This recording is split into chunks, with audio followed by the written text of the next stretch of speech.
Sounds pretty good.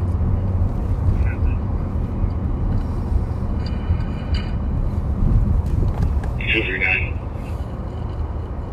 239. Did you create me a CN for theft and read it back to me?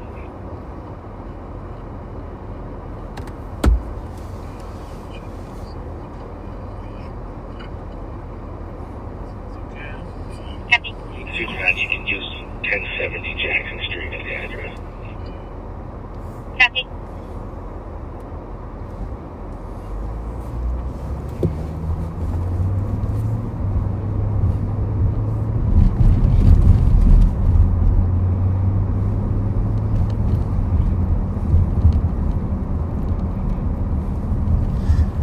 Hey backseaters, welcome to a little Friday afternoon edition of Live on Patrol. It's always good to see the city in the daylight too. Pat and I will be on tonight, but this afternoon we got a special guest, Rev Daryl Spence. Copy that. Hello. Just picked him up downtown at his office there, and because we are at a different hour, if you wouldn't mind sharing this, we're going to be on for about an hour, maybe two,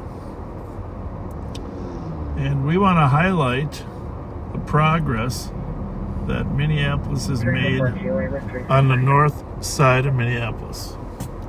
Because if you read the article in the Star Tribune or watched the Regarding a 911 Channel 9 news story, there has been amazing progress. Amazing progress in North Minneapolis. We're down to, North Minneapolis is down to a 10-year low, maybe longer, in shootings. People getting shot in North Minneapolis. Shot spotter reports are down. Overall, it's, obviously after the pandemic, things spiked. 2021, and then 22, 23, they started shrinking, and 2024, amazing progress. So, and a lot of people deserve credit. I read the article this morning, and I do want to say that I was proud of Brian O'Hara, Chief Brian O'Hara, Yes. giving some credit to the U.S. Attorney, because Andrew Luger was a huge help in prosecuting the high and low gang members over there in North Minneapolis. His attorneys, and they prosecuted them under RICO, and well, I'll tell you what, a huge difference. And of course, in order to get that evidence, it's the cops, the FBI, Hennepin County deputies and their vote, all those parties that contributed to those investigations to get them off the street. So that's item one, the prosecution of the highs and the lows. Andrew Luger, who, I'm just going to be honest with you, I've been at this for 40 plus years. Mr. Luger, as U.S. Attorney, had the greatest impact on crime that I have seen in my career, because he wasn't afraid to put federal prosecution on those violent gangsters. So of course, he's resigned now, won't be back. Let's hope the next U.S. Attorney is as aggressive on those violent members. But he had a great relationship with Brian O'Hara and the Minneapolis Police Chief, and let's just say that I think the chief deserves some credit, right? Yeah. Don't you? Yes, indeed. And of course, all the cops that work for him, and they do focused enforcement details, they call them, where they try to focus and get the guns off the street, and they have a whole slug of really sharp police officers that are out there, and they do that once a week. And they're taking, yesterday they got 13 guns in that focus enforcement detail, primarily off the north side of Minneapolis. So that's a big responsibility. We work closely. They invite us over to their details. We don't spend much time in Minneapolis unless it's a stolen car or one of our guys. We did have a stolen St. Paul car that fled over to Minneapolis a couple days ago, and And so we do go when there's a nexus to Ramsey County. But I just have to say those details have made a big difference. We work closely with some of them. There's a focused enforcement detail in North Minneapolis, and they have them in South Minneapolis. We have a great relationship with those coppers. But Chief O'Hara did also point out the community participation has improved. Right. And this is a big thing when neighbors will call and help us catch people. But you go back to Broadway, Lyndale there, the old murder drugstore. Yeah. And Lisa Clemens and her Mother's Love group and Pastor McAfee and his 21 Days of Peace and his Salem church effort. They all did a great job over there, right? Yeah, and it really was great when I read the article how North Minneapolis, we're so always over north is bad, finally they're getting some good press. Yeah. And it's good that, because for years me, Lisa Clemens, and Jerry McAfee, who you spoke about, they always talk about, Rev, you got it easy because the police like y'all over there. But now they've got the same thing. They've got a police force that works with them and helps them, and it's really nice to see them finally seeing the numbers. Yeah. So we went watching car thefts go down in St. Paul to now shootings going down in North Minneapolis.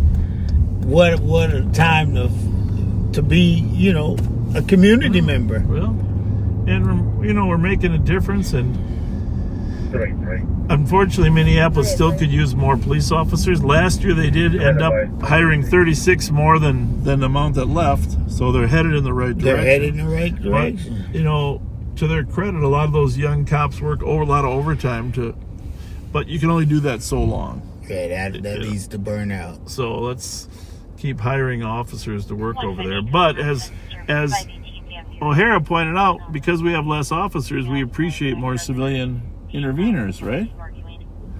So, because they can fill in some of the void. Obviously, the best scenario is when you're working hand in hand. Right.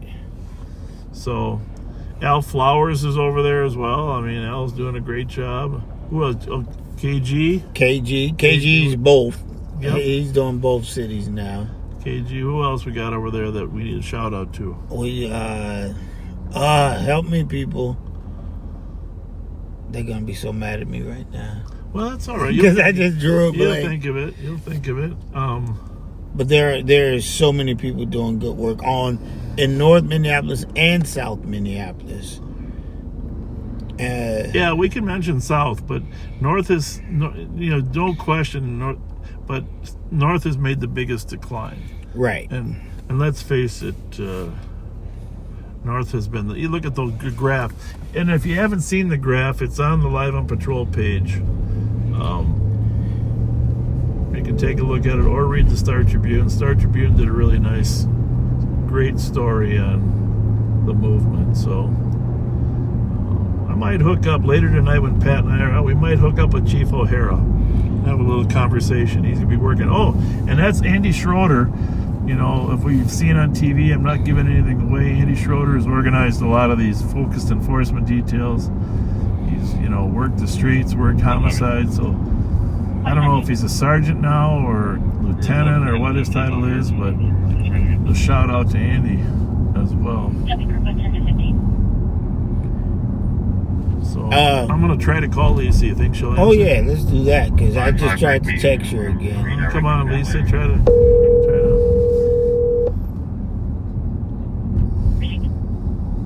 If she answers, there's gonna be a problem. She's always busy.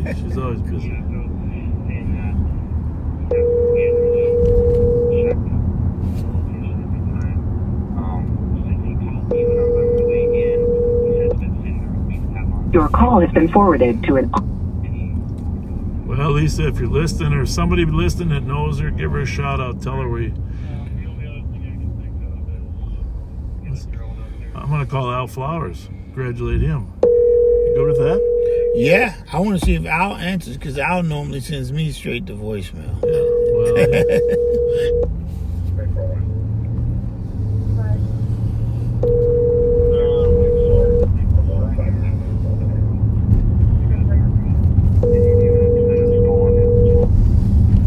I think for now we just hold up, keep our eyes on it. As long as he can pull up his app and tell us right where it is.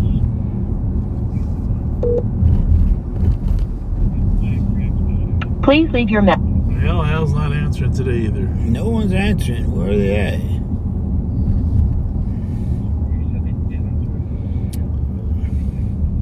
Well, it is amazing stats, though, I have to say. And again, my personal thanks to Andrew Luger, who really led the way to prosecute. When you start prosecuting those gangsters, those high and low gangsters, boy, that message gets around. And you can, I go to North Minneapolis quite a lot.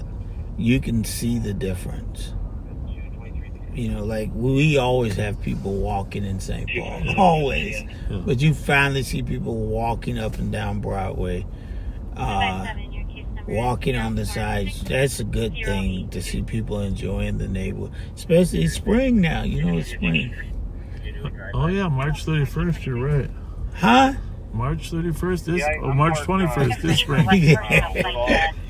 Snelling South at Upper St. Dennis. We have a group of 6 to 7 teenage boys fighting.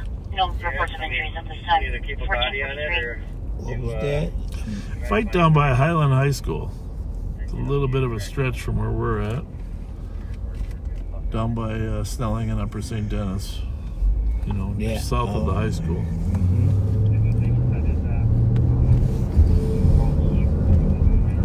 That's something, you know, it's that time of year. Yeah. So what else is going on with your outreach work there? Well, you know, we've got our event tomorrow. Yeah, what is it? We're just gonna open the doors and we got food, and we're gonna try and help the unsheltered. We're gonna have some people from Ramsey County. We're gonna come in and talk to them about housing. Okay. Talking about resources. Smart. We're gonna have another guy, Damon Drake, is gonna be with us. He helps people who are in the court system. So we're gonna get there from 12 to 4. We're gonna have it's your Russos. Oh, that's nice. Yeah. So welcome spring and try and get people in the attitude of being kind. You know, I think it's going to be a great event. We're going to try and liquidate. Is that what the word is? When you try and Get rid of your clothes? Yeah. Shrink your We're stockpile? going to try and get rid of some of those clothes.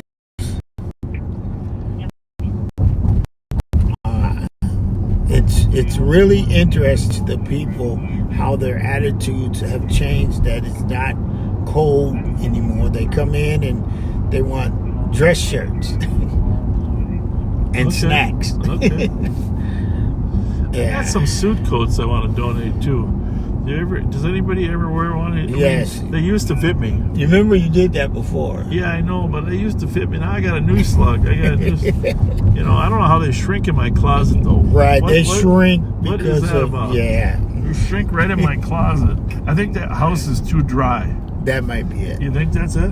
Oh, humid, and then it dries out. It shrinks. Where's all the Northmen? They must be busy. I don't know. Maybe they're afraid to claim victory. That would be true. Well, you text Lisa and tell her. Please call. She's our hero.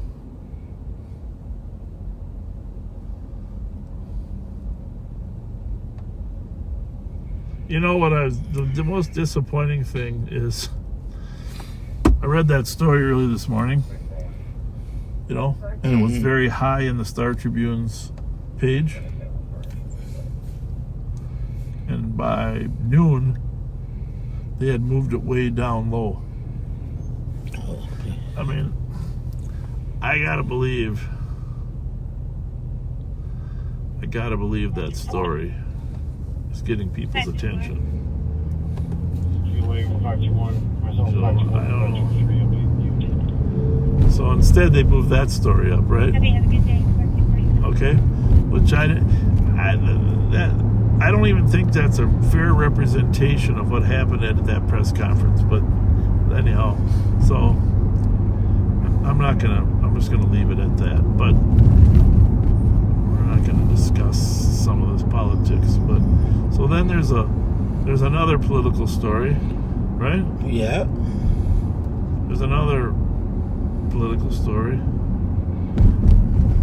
There's that story repeated again. I mean, okay, I'm scrolling, right, Rev? There's, of course, the senator story. Now, there's a... Wow.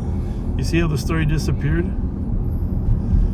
Something's not right about that. When there's good news, the news shouldn't just be about bad news, right? Right. Shouldn't be about controversial bad news. Well, I mean, it can be controversial to help the public weigh in, but okay, where's the good news about the crime being reduced? So you've seen me scroll through all the stories today, right? Yeah, it's gone. It's gone. It disappeared. Poof. Yeah, so that's one of the reasons we're here today, folks, to get celebrate the people that made the difference over there in Minneapolis. And we are on University Avenue coming up on Pascal. Are they doing work on your on Snelling, the building? What's it called? The library? Nope, on Snelling, right here. The This homeless is Pascal shelter. here, but Kimball Court? Kimball Court. Yeah, they're doing a remodel there. Yeah, no, I thought I saw some ladders and. Yeah. We come up here. Me, Marcus, what's his name? Michi. We ride around. And me and Marcus was up here the other day, and it was kind of clear. 141. Yeah, I got a question for you. You can see the big loon up on the left there, right? Not sure if it's Yeah. And I love that loon, all right? Let me just say I love it. I think it's pretty damn cool. It's like the bean in Chicago or the spoon and the bulk cherry in Minneapolis. It's a cool thing. I'm not suggesting this. I just want to know, how long do you think it would spray paint the entire thing to a completely different color? Like a power sprayer. Like all green. The whole thing. Not trying to make the eyes black or anything, but what do you think? Take a look at that balloon over there. We could do that in a day, right? Oh yeah. Okay. So what if once a month They changed the colors. change the color and people come down and they take pictures in front of the loon Wow. whenever it's a different color, right? You got to do stuff like that makes it interesting and different. And draw a different crowd of people. Yeah, draw people back down. Oh, we got to go to the loon. And we only got 4 days left till the loon changes to red. Let's go get the... Someone's listening, and all of a sudden we're going to see the loon. I painted. think you can't just have the same color all the time. You got to change something. Yeah. Oh, that would be nice. Like the bridges, now they changed the Yeah. lights. Yeah. Well, they could do lights at night, different color lights. I like that idea. That's, Yeah. but... Like when the Vikings played, the 35W bridge is Right. purple and yellow. Let's Right. do that. Let's put the lights You on can it. do that. I mean, the other thing is, Or lights inside. you could put a big northern in his mouth. Yeah. I mean, if we're really going to be Minnesota, That's Minnesota. I don't know what kind of fish the loon eats, but I see him. I know he eats fish, right? Right. We should probably figure that out. Walleye? Well, I don't think he eats a walleye. Those are deep fish. You got to eat fish toward the surface, and they got to be small.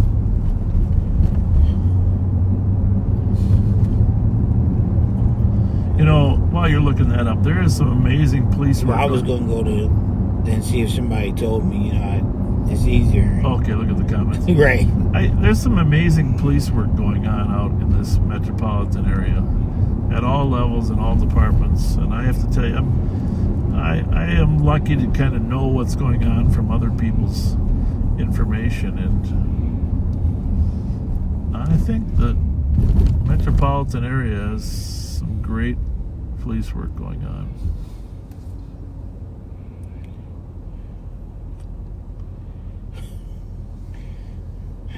Well, people are. Somebody said it'd be cheaper just to dress the loon. Well, Put a hat on it. I don't think it's expensive to spray paint. Get a big can of spray paint, just spray the whole thing, right? Right. I don't know. Well, you probably want to wait. Oh, there's Al. Call him back. Al Flowers, congratulations on progress in North Minneapolis. Thank you. Who was that? This is Bob Fletcher and Rev Daryl Spence, and we're calling to congratulate you. And we are also live on patrol celebrating the progress that North Minneapolis has made. Hey, well, thank you, Sheriff Fletcher and Reverend Spence. I can't take no credit. I got to shout out Mother's Love and Reverend McAfee and Trey Pard.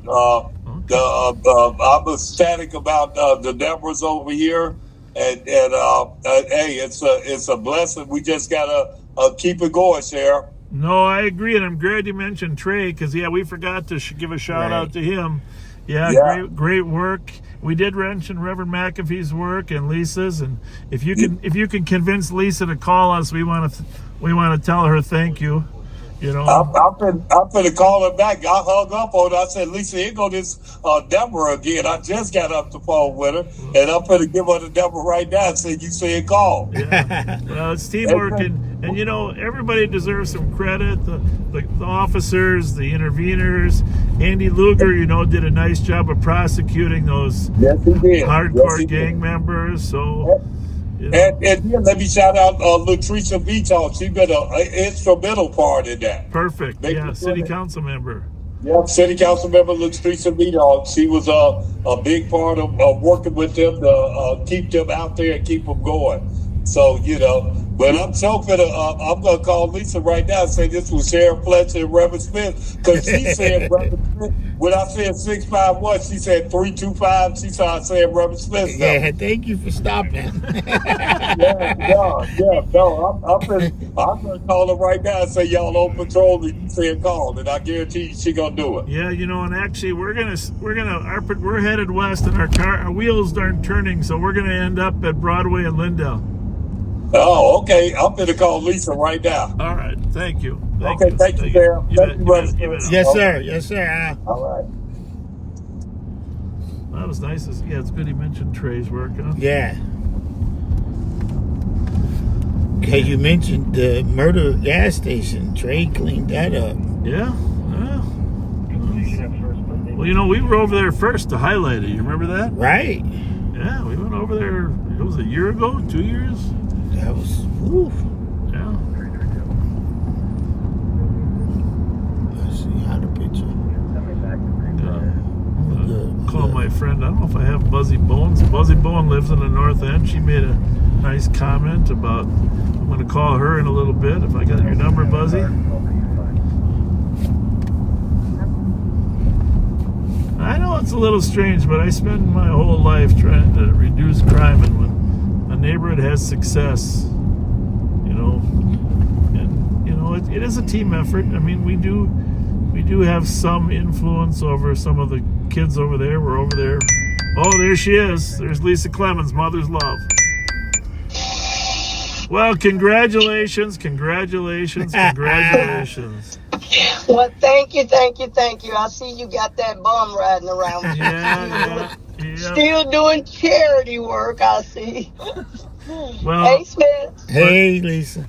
We're so proud of the reduction in numbers, and there's credit for everybody around. Of course, we've been giving credit to everyone. We wanted to give you a shout out for all your work for the last several years. Thank you. How are you feeling about it? I feel real good about it. Community doesn't always see data like we see data. Yeah. We can feel it, but as long as they're still hearing gunshots or cars getting jacked, to them, they can't feel it totally. But most people in the community can. Yeah. But it was a concentrated effort. We are blessed in North Minneapolis with a great inspector and his command staff in his precinct. They are connected to community, connected to the groups in the community. All right. We have some amazing boots on the ground groups with Miss Connie, Restoration Inc., Mother's Love Initiative, because you know I'm going to get myself my two. 21 days of peace, and we push for peace. So everybody's kind of more focused. Law enforcement is more focused on who is committing the crimes, and that's who they're targeting. Yeah. And we're all more focused on programming and making sure that we're there for victims to make sure there's no retaliation. And I think that's why it works. And also change starts with community, with Jalilo at Shiloh Temple and Reverend Heron. The pastors, the black pastors, have stepped all the way up in this. And that's from St. Paul to South Minneapolis to North Minneapolis. They have stepped up big. So it's kind of everybody, including community members. Absolutely. Thank you, Lisa. That sounded good. I'm going to borrow that. No, I mean, it is. It's we're all working together. Now, we know tomorrow we can have a shooting. We know we can have one over this weekend. I mean, we know that can happen. Yeah. You just got to keep doing the work. You just have to keep doing the work. Well, I've never seen so much progress anywhere, and you know I've been around here a while, and I of course attribute to you, the cops, the community, Andy Luger and prosecutions. Yes. There's a lot of reasons, but this reduction is noteworthy, because I remember in the days when Minneapolis was back in 1991, Murderapolis. Yes. And we did make some big impact there on crime back then, but this is very similar, you know, in terms of the impact. Absolutely. Yeah. Absolutely. When they talk about Broadway and Lyndale, you know, people forget the Attorney General stepped up when we couldn't get anybody else to step up on that violence at the liquor store. Me and Reverend McAfee went over there and had to shut it down. Yeah. And then the Attorney General stepped in and Trey stepped in from We Push for Peace. So they all did amazing. Lisa, I just want to point out one thing. What? That Rev and I were over there highlighting this with you even before the Attorney General stepped in. That's right. That's right. Absolutely. Remember you came over there and picked me up? Yeah. And I'm like, how you gonna come over here in this car and pick me up like this? But no, for real, you always had some input on the things that are happening in Minneapolis as well as St. Paul. That's, I think, why people love Live on Patrol, because you keep it real. And people love when you keep it real. That's the most important thing, is just be genuine out there. But That's you know, right. I've pointed out the negatives in sometimes, but that's why it's so important to point out the positives.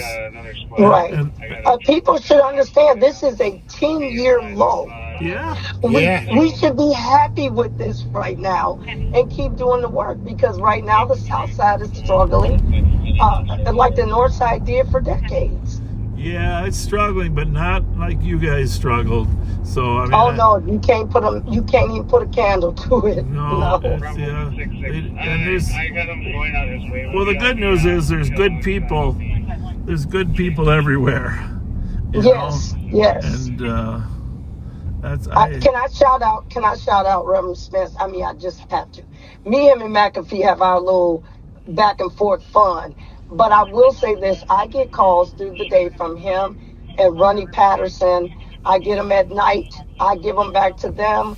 If there's something going on in community, we make sure that we are in contact with each other. And I just wanted to give him that shout out, because a lot of people don't know what his reach is like. So I wanted to give him that shout out. Yeah. Thank well, you. he needs a long reach because he's not that tall. Yeah.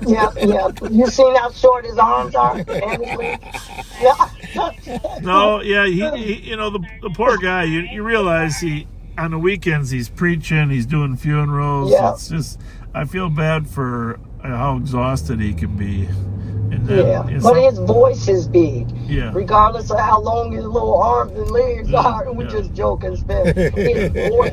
His voice is big. Yeah, amen. Thank you. Yeah, very proud of him as well. And to have the teamwork across the river like that is something special. Yes. But I mean, shout out to law enforcement. Now we got to give it where it is. And Andy Luger, I don't know if you can get better than that. You can't. You have to give the shout out to the sheriff's departments on both sides, police department on both sides, the attorney general and the U.S. attorney. Yeah. You have to give a real shout out because it's everybody. Well, I was on the inside of Andy Luger's initiative, so the very first week he was in office, he called us all together and told us he was going to impact violent crime, and it was clear that his passion and leadership in that area was going to evolve into serious prosecution, and he did that. And they had big conference room there of the high and low gang members, and of course they went after some of the South Minneapolis guys eventually too. But boy, Right. I've never seen a concerted positive impact like that. So I hope we get a U.S. attorney in his place that understands how powerful that was. Right. Yeah, I haven't had the opportunity to meet whoever replaced him for the Republican Party, but I would be interested to see They haven't selected a person yet. There's an acting person. They got acting? They got an acting. Okay. They haven't selected who was going to be his replacement, but that'll be a very big, important thing. So. No, he didn't come here. One thing about him, he didn't come here trying to be everybody's friend. He came here to make Minneapolis safe. Yes. And that's why I respect him so much. He announced what he was coming here to do, Yeah. and that's what he did. And that's why I respect him so much. Yeah. 100%. And there's some other even the remnants of his team. There are a lot of indictments coming down on drugs and fentanyl still, and putting people away. And of course, the Feeding Our Future thing. What an embarrassment for the state of Minnesota on that deal, huh? Think what we could have done with that $250 million in the communities, right? I can't even, every time I hear Feed Our Future, my whole insides just drop. Every time you do work now, everything they do, Sheriff Fletcher, and it's all because of Feed Our Future. We didn't give them the money, y'all did. Right. Everybody is like a microscope, is right up on your face while you're doing your work, and it just drives me nuts. Yeah. But I understand why they're doing it, but it just drives me nuts. Yeah, me too. And it's too bad there wasn't more accountability right on the front end. Right. To stop it before it all leaked out the door. I agree. I agree. Well, I think the chief is gonna be out on the street tonight. He texted me earlier, said we were gonna hook up sometime tonight, and invited us to come over and hang out a little bit. So I think we'll probably come over and talk to the chief about the success stories, and he's done good work since he's been here. Yeah, he has done good work since he's been here. I'm sure he angers some people, and that's okay. That comes with the job. But he has stayed focused and steadfast on safety in Minneapolis. So that's what I roll with. Yeah, no, that's good. Hey, thank you very much for calling. Will you please code my name in there? And you must be in your phone, so when you see me. No, the phone was in the car, and I came back to Al calling again. And he goes, Sheriff Fletcher and Spencer trying to call you. I said, so? He said, no, you better call him. But no, I'm sorry. Next time I'll answer you right away. Well, no, it's okay if you don't. I just want to make sure you know it's us or me because, No, I saw Spence, and I totally ignored that call. Yeah. So, yeah. No, that's here's the thing. You're the boots on the ground over there. So we want to honor the boots on the ground. We appreciate it. We thank you for that. Good job, Dees. Good job. Okay, thank you. Thank you. Have a good day. Okay. Appreciate it. Bye. Okay, you too. Bye-bye. Well, that was great. That was fun. Yeah, that was fun. Yeah. All good. All good. So you had both of them in the car. That's good. Yeah. Well, now we're going to call a Northside resident. Oh, Buzzy. Buzzy, she lived there her whole life. We got to get her perspective. Hello. Buzzy, Bob Fletcher, live on patrol with Rev Spence. I don't know if you've been listening to us, but we've been celebrating the success of North Minneapolis crime reduction. I have been listening. Oh, good. Well, we want to. You're a longtime resident there, and I know sometimes when we highlight bad crime, you comment, and now we want to highlight all the success. So, tell us how you're feeling. I love the fact that things are going in a positive direction here. I mean, Lord knows we do still have crime. If you've been on 35th or 36th and 10, you know that. But, we have some really hardworking officers in the 4th Precinct. And I have a real close connection with those guys. Yep. And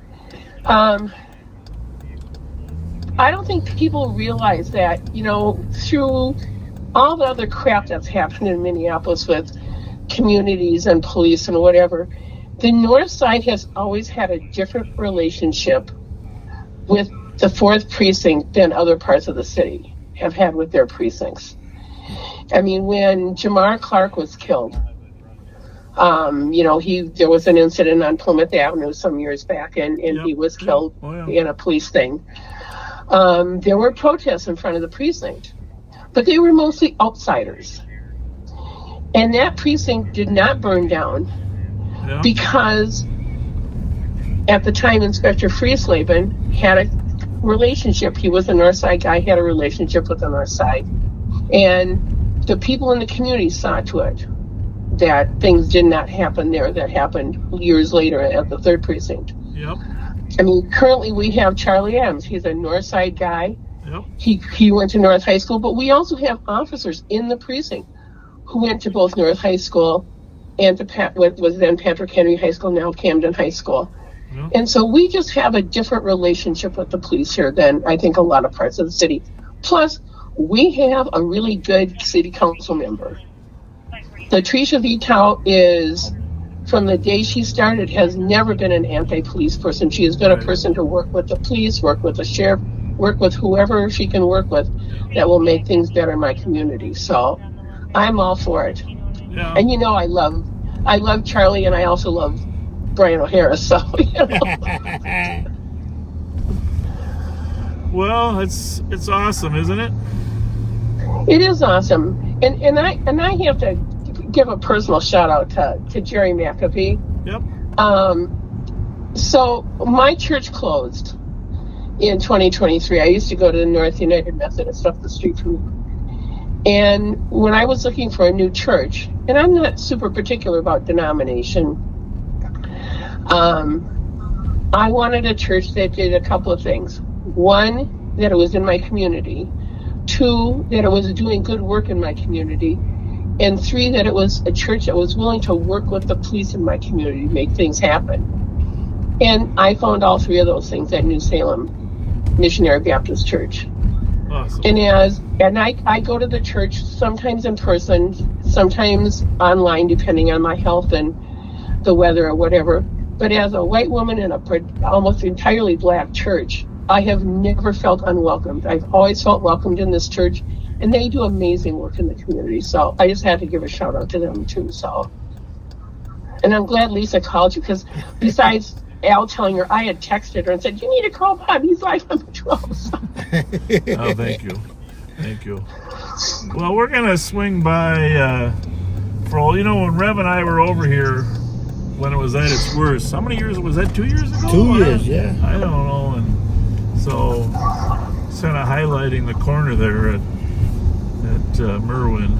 But we're going to swing by there just so we can just plant a flag and say, hey, victory. And I'm assuming there's less fentanyl smoking in the bus stops, but we were there 2 years ago. Remember they were smoking right in front of us. It was nonstop 2 years ago. So you're right. It's and it'll get better as Minneapolis hires more officers, because physical presence of police does help deter crime. So that'll help too.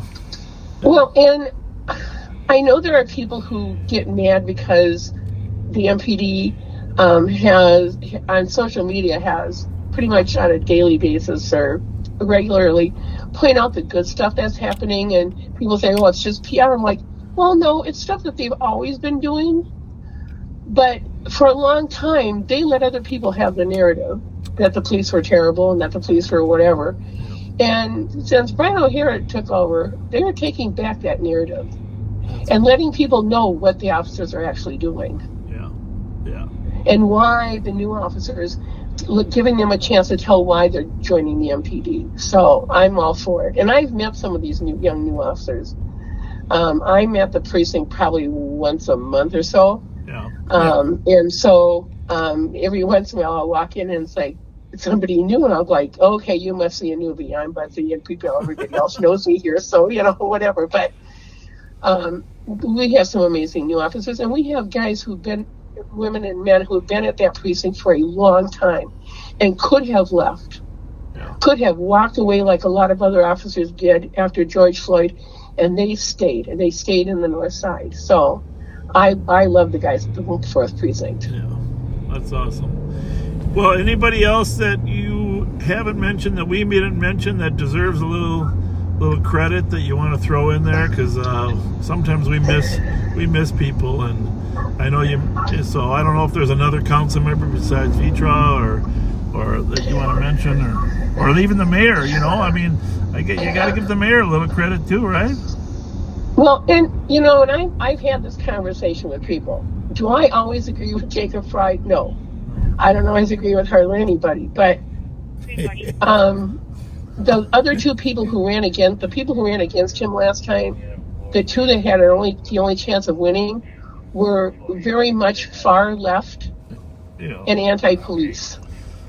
Well, I give him credit. I give him credit. I'm thankful that he's there. Yeah, me too. I give him credit for saving the police department, because I believe if he hadn't opposed that referendum, and in Dondo too, if those two hadn't opposed that referendum, you would have lost your police department, and I believe we would be in dire straits right now. Right. So, instead of celebrating this, would be Yep, I think instead of celebrating this and turn the corner, and I think you'd be in tough shape without a police department, because they were going to rebuild and remodel, but that takes years to do something like that. Well, and like I said, the officers who have stayed, I don't think people give them nearly enough credit, because, when you have hundreds of officers leave, it would have been easy for a lot of officers to just walk away. And because a lot of police departments, our officers could go anywhere. If they've had experience on the north side, they could go anywhere. And the police that stayed, they need a huge shout out, because they have put their lives on the line day in and day out. Yeah. And then, it's not quite a year ago now, we lost Jamal Mitchell. Yep. And that had a terrible impact on morale and on people. Yep. Terrible. And they fought through it, and they're still there. And he, when it first happened, I kept looking at this picture on the news, and I kept thinking, why does he look so familiar? Because they kept saying he's out of the 5th precinct. And then I realized, after talking to one of the lieutenants at the 4th precinct, well, he had done part of his training at the 4th precinct, and yes, I had met him. That's why he looked so familiar. So it was devastating for the 5th precinct, but it was devastating for the other precinct, that I know it was devastating for the guys at the 4th precinct. They took it really hard. Right. No, you're right. You're right. You're 100% right. I don't know. We're just very lucky to have had less police officers killed, because it was a violent time for the last 2 years, and we're lucky they stayed. We're lucky that they stayed. Well, and I know you talked to Al, But I also would shout out Al and Reverend Bethel and the people from the Unity Community Negotiations Team mediation group who worked not only with the police but worked with the police union. Yeah. You know, and that hasn't always happened, where the police union and the community work together to make things happen either. So both of those groups, the current leadership of the police union and the mediation team, both have done a lot of work to get the community back together. So I would shout out those two groups too. Yeah. Absolutely. Thank you. There's a lot of credit to go around. All right, well, we're gonna drive down Broadway and Lyndale here and just check out, see how home base is going. We might go up to Penn and 36. I haven't decided yet, but thank you, Buzzy, for being a voice of positivity. No problem. Northside is my home. It's my hometown. It's where I grew up in. And I will always stand up for the North Side. So. Yeah. Thank you, Miss Buzzy. All right, buddy. Thank you. Hey, by the way, we got a deputy named Andrew Johnson that grew up on the North Side.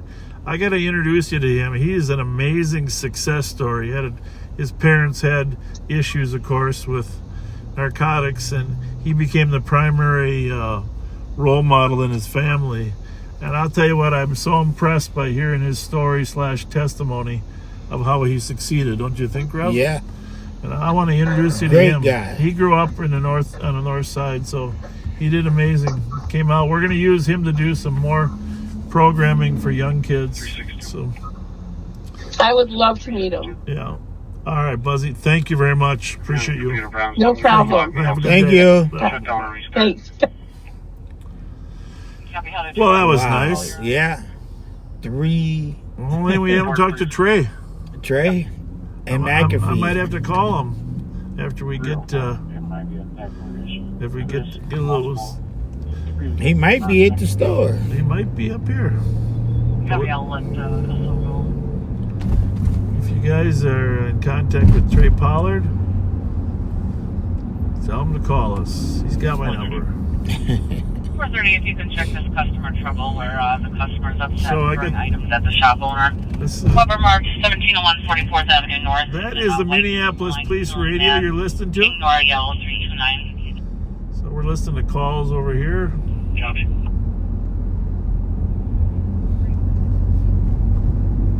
So, 8220, put us out with you, and we're close for. Broadway and Lyndale coming up. Copy.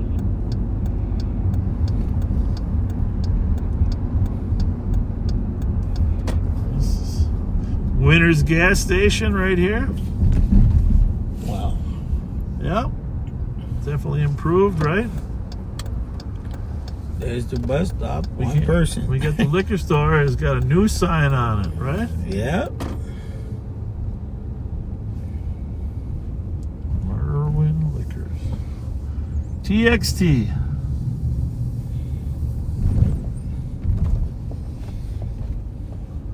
There's a Minneapolis cop over there, straight ahead. Keep an eye on the neighborhood.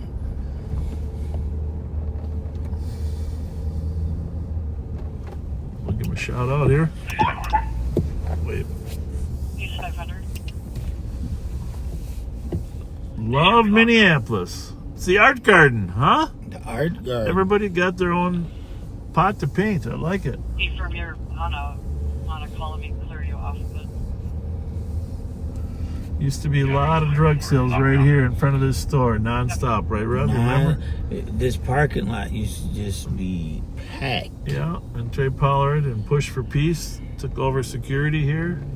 I don't know, they might have taken over the whole They building. take over the building. The whole building. Yeah. Turned it around. And of course, the gas station over there. 4:30, the suspect, the black male, white shirt, and black.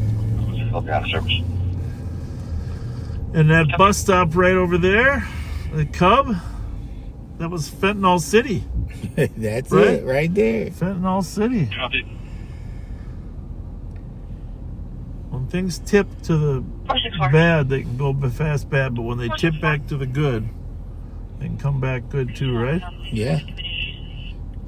But they're coming back.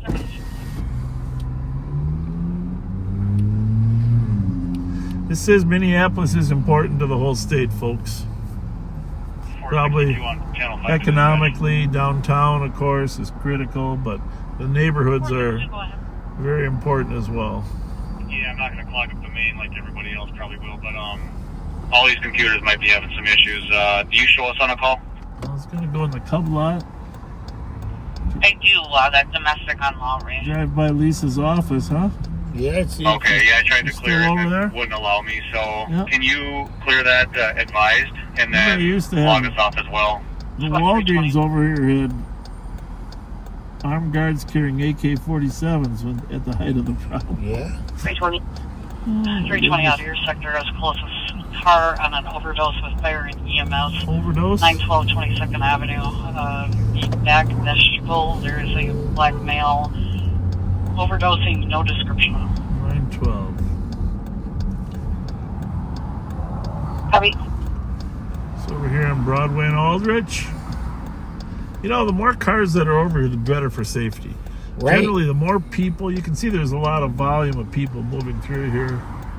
I will tell you, though, there were years that people were afraid to drive down Broadway. You took the words out of my mouth. I used to pastor a church right up the street, and it was empty. Yeah. But now you see people just moving. Yeah. It's a great sign. That's a vibrant sign.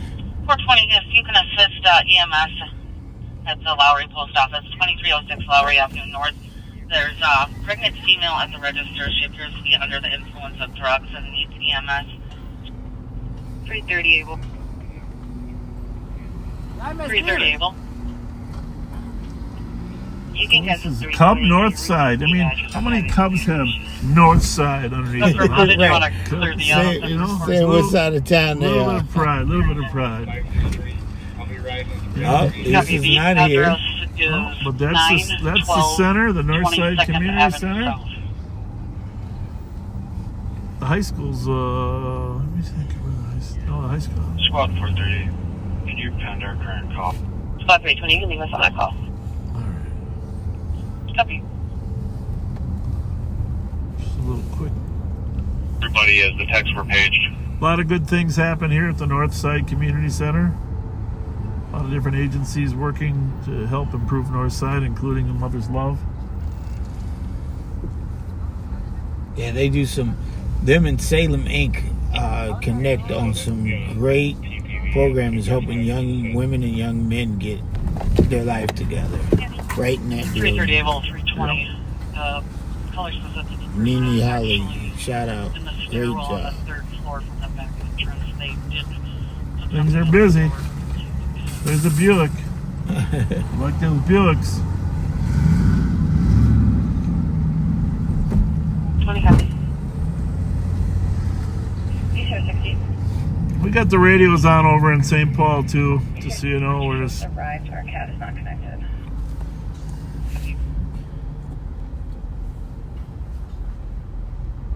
Ready for 73 update of status check. Anyhow, be sure you join us tonight for Live on Patrol. I got an oil change, Rev. They said the brakes still have 8 millimeters. 8 millimeters. I don't know if that's a lot or a little. Right, I was going to say, is that a lot or? It's like 8. I can tell you how big 8 millimeters is. Pretty good. I think when you get down to 3, you got to yank them. But 8 millimeters. 4440. These sounded like they were not in good shape to me. But, oh, and they did a recall. Apparently, these Durangos have issues with the oil leaking into the radiator. I did see that. People start to 1170 for domestic. Yeah, that came up on like a news feed or something. Yeah. Yeah. Our poor Deputy Thermer, his motor's blown out 4 times. Because, I don't know, the radiator and the coolant. I don't know. Well, actually, to be honest with you, his car is one of my former cars. That, remember when we blew it out on Edgerton and Arlington at the house? Everything leaked out, so I think he got a bad one. Oh, There's Trey. there's Trey. Hey, Trey. Thanks for calling. Sheriff, Well, hey man, anytime you reach out to me, I'm right on your bumper. You already know that, man. we wanted to celebrate all the work you've done. It's amazing that the crime stats of shootings in North Minneapolis have dropped, and you deserve a lot of credit. So we're trying to celebrate and give credit. So thank you for your work. Hey man, and I thank God that He put us in a position to be able to help our community, man. That's what's most important to me, man. Yeah, no, and you've done it. You delivered. So I just want to say great work. And, we gave a shout out to everybody we could, including you. But if you want to mention anybody on your team that you think helped you pull it off, are you still running the store up there, the liquor store? Oh yeah. Yeah. I actually own that store now. Yeah, okay. So yeah, it's no longer Merwin's, it's TXT, and being able to have that location,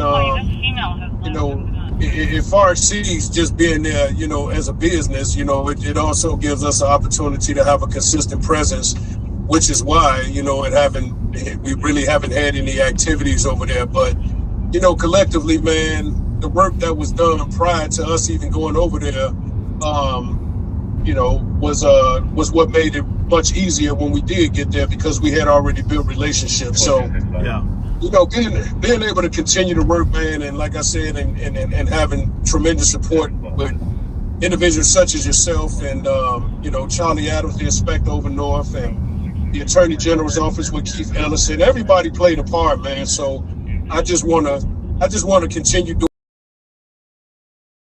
work, keeping that community safe, and continue to be a presence, so that it can continue to thrive. I have to say, I've watched the change in the last 4 years, and I'm amazed by it, to be honest with you. So, congratulations. There was days I was really worried about the north side, but it's gotten much better. And it's what's even more of a blessing is, like I said, even when we was having a lot of trials and tribulations, and we was collectively, working extremely hard. What I want people to understand is, although you the sheriff and say you spent this much time in North Mid and say you and Pastor Spence. And and here's the thing, right? Although sometimes you would be in uniform, the vast majority of the time you was in your regular clothes, right? Just coming to eat barbecue with us and hang out with us and making sure we knew that if we need anything to call you. Wow. So again, the work that we've been able to do collectively, man, it stretches a very long way. Yeah. And let's be clear, you as Pastor Spence play a major part in everything we do across both sides of the water. So you guys know how much I love you, man. And you guys know when y'all call my phone, man, y'all know we are coming to do whatever we need to do to help. Yeah, thank you. Thank you, sir. Thank you. I feel so good about the progress. I only have one little part in my brain that bothers me, and that is that we haven't been able to catch Anaya's killer for KG Wilson. That's got to come. Someone's got to come forward in the community and tell us the truth about what happened there. Just give us a clue. We got to solve that before I go to my deathbed someday. I want to make sure we solve that one. I'm sure you feel the same way. Man, and we grew up in an era where we understood, even in Chicago, man, that, children and, women and children was always off limits, no matter what we was dealing with in the community, right? Right. And so that struck a chord with a lot of people, including me, man. And, obviously we was present throughout that whole inception, man, and we still present now. Right. And like all the time, man, what's ever in the dark is going to eventually come to light, because the Lord going to see to it that it does. Eventually. Right? Yep. So although some years have passed, guess what, man? He going to see it through. I promise you. I know so. He is. I think so. Well, people know. People do know. So it's just a matter of It's just a matter of time, Chef. Yep. It's just a matter of time. So, man, hey, I really appreciate you guys calling me, man. And like I said, I love you guys tremendously. And it goes without saying, y'all know when my phone ring, I'm coming. So I'm calling, I'm coming. Whatever Trey can do to assist, you know I will, because when I call y'all, it's the same exact thing. Yeah. Yes, sir. Amen. All right, thanks so much, Trey. Appreciate you. Thanks a lot. Thanks a lot, nephew. Chef. You bet. Bye. Pastor, I'll talk to you soon. Yes, sir. All right. Bye. Well, there we have it. We had 4 of the key players, huh? Yeah. 4 of the key players in the North Minneapolis area. And Lisa wants to make sure that we recognize council member, say her name, Vitral, yeah, we did. Yeah, we did. I told her that, but she said, please, Reverend Spence, I forgot. Hey, what's up? Okay. So, council member, know that you are thanked. We love you, and we congratulate you on what has happened in North Minneapolis. And according to Lisa, you've been interested in bringing the violence down. You've been very instrumental, and the only council member I know who walks through the community by herself and with boots on the ground. Thank you, thank you, thank you. All right. No problem ever. Thank yes. You. Oh, love you. Bye. I don't know about you, Bob, but I'm getting overwhelmed. Well, it's a wonderful day. It is. It's just a lot of good people, and it's good for our backseaters to know that there are people out there working to make things better. There's only one thing left to do. We're pulling up on it now. Yeah. Well, this has got some improvement too, Penn and 36. But who are the people from India that are out here? Usually, sometimes campaigning on the corner. Not campaigning. Proselytizing. Maybe it's 40th. Wow. The monks. Oh, yeah. What are they called? I apologize for my ignorance. I know what you want to say. I can't think of it. Because they're always in the graveyard. The cemetery graveyard. They're right here on the corner sometimes in Dowling. I forget who they are. Maybe it's not Dowling. Maybe it's... It is Dowling. Because they do the barbecues over here, right? And then they're over here. Yeah, Crystal Lake Cemetery. Yeah, you're right. This is it. Yeah. All right, man.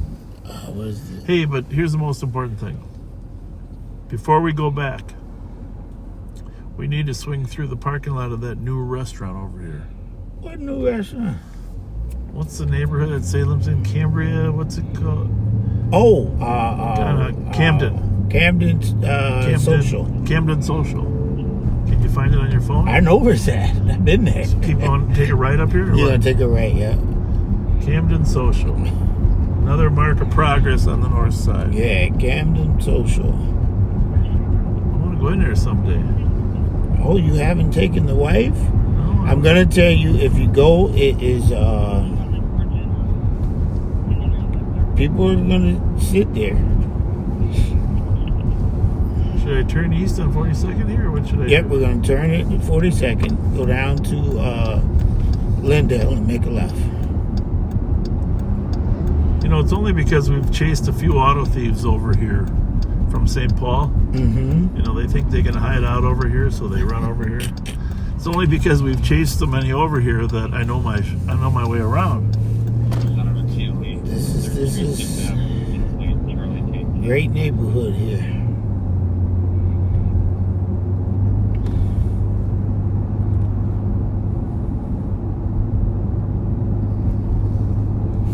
Memorial here? What's this called? This is not Victor Memorial. It's called something like that.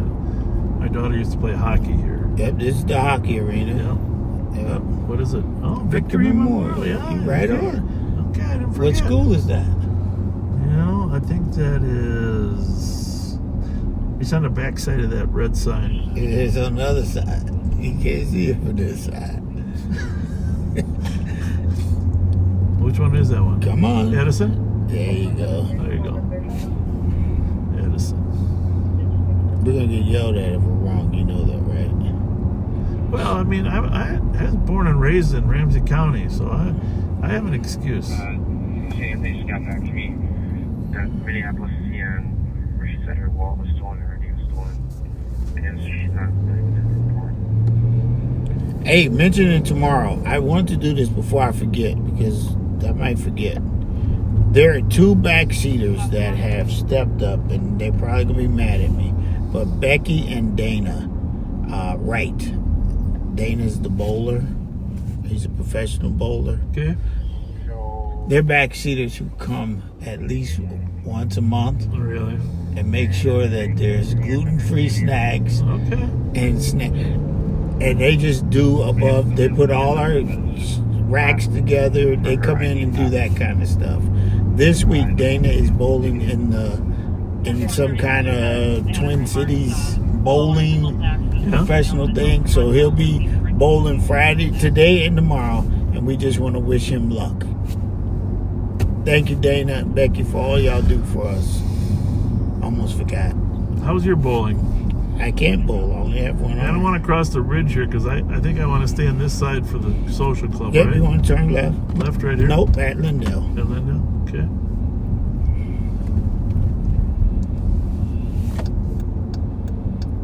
This is Camden neighborhood. Yeah.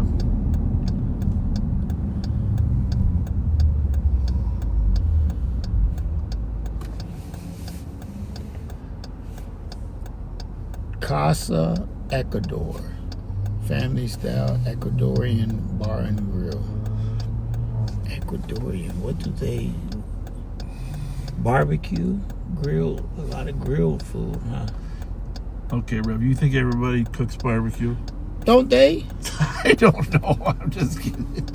Everybody probably does. But you know, that's my favorite meal. I know.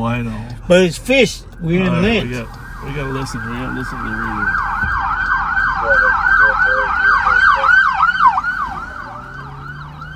Well, I got the radio on, but did not hear that call. Just had here in the M&H parking lot, put that at. The weapons pointing incident, said he was using the vacuum in a vehicle. 420 we're code for it. You can cancel on that if you haven't already. Oh, it's probably there. There are five different frequencies in Minneapolis police. 420 we're clear, unable to locate direction from there. Should be driven by a black male, just pointing, wearing a white t-shirt. And 430, just be advised, the caller stating that he has a gun on his person for his own protection. Okay. And the suspect is now changed. He's wearing a white tank top and blue sweatpants. That probably is in our quadrant here. Where are we going? Straight? Straight, yeah. Copy. It's a gun call in North Minneapolis. Able to driving on the other. No shooting, just So Lisa wanted you to know that's Henry.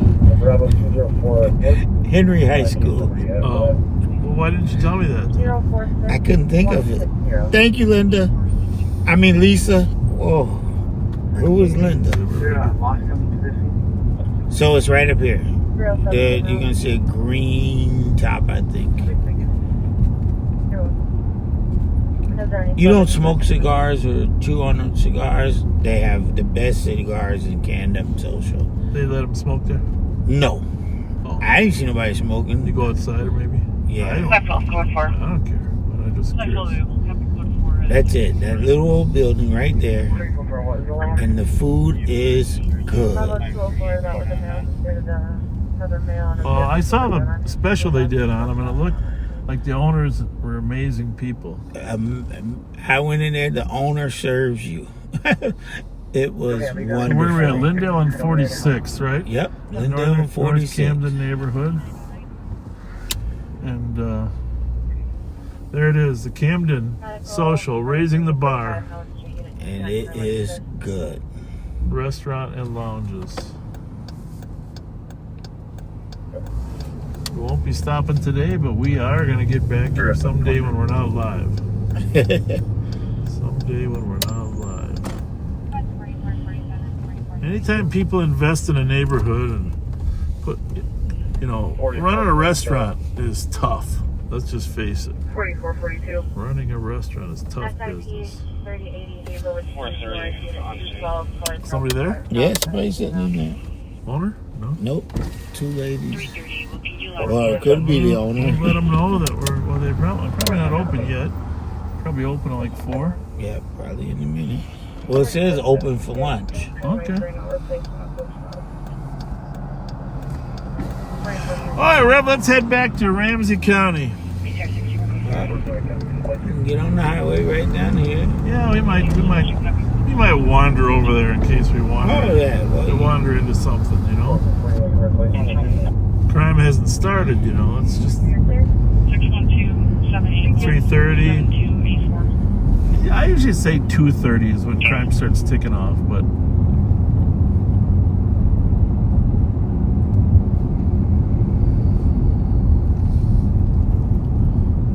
drive down Washington all the way down to the Washington's over there, right? Yep. Mm-hmm. Down to Broadway and go back through the northeast. No. You don't think I get through over there? Yeah, you can. I think that road's two-way over there. Isn't it? Yeah, Lyndale. That's north though. Just had to call the completing vehicle at Papa Bravo Lima 706. Tokyo was in the. Yeah, that's what I was afraid of. The what do you call it? One way. Well, we will figure this out here. Yeah, the park. It's about 5:30. Do you copy? On the other side of that is you can go that way. Yeah, we'll figure it out. What a beautiful day, though. 46 degrees. It's about 5:30. Negative. Give me here those remarks again, please. 46 degrees. The color called back because they were missed. They're parked in front of a house with the number 718. Bravo 204, 118, 61st Street. About 5:30 copies. Juliet, Golf, Ooh, that was scary. Yeah, I'm like, whoa. That was a horn, but it wasn't. At us. It wasn't at us. Come out here, the Nope. medics are ready to go. I don't think you can go that way. We are right on the west side of the Mississippi River, folks. Oh, and this kind of brings back memories because Barway Collins, if you remember him, the young boy that was killed by his father in Crystal. And a little further north from here is where he was dumped, but his body was found down here in this area eventually. And that was a tragic, horrific thing that a father would kill a child for insurance money. Of course, I spent time working on that case indirectly. In fact,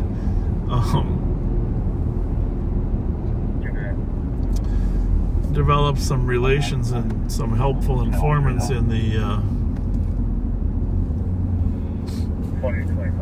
Liberian community.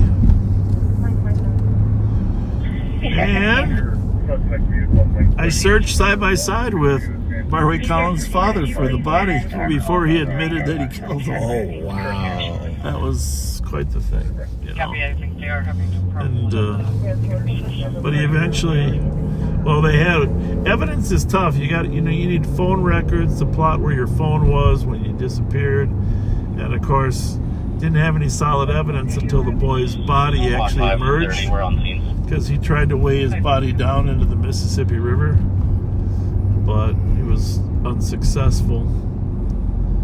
But we searched the riverbanks for Squad 5 to DOT. quite some Have a time, good night. 5046. but I don't know. Copy for 450. Part of me tries not to remember that stuff, you know what I mean? Right. Not pleasant. Oh. But that was a tough one for the community, because the community was initially supportive of the father. You remember Pastor Harding? Yep. Do I remember? Yeah. And so Pastor Harding was trying to be supportive of the family, and then at some point the evidence became too overwhelming. Right? Yeah. So, and police chief in Crystal, Steph Reverend, did a great job on that case, along with her investigators. Getting that case charged, that was not an easy case. It's not an easy case. So,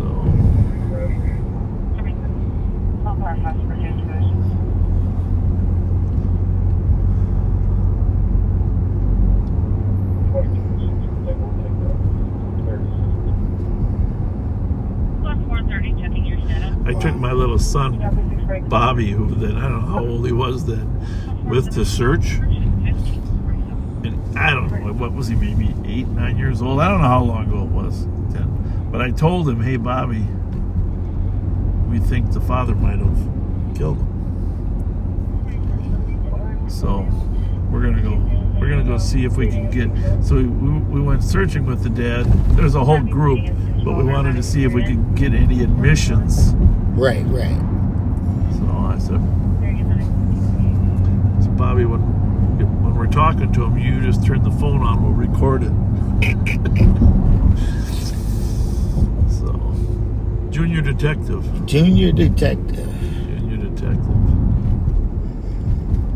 I get video of Bobby searching with the father. Okay, what high school are we talking here? Well, there's a sign right there. What does that say on that sign?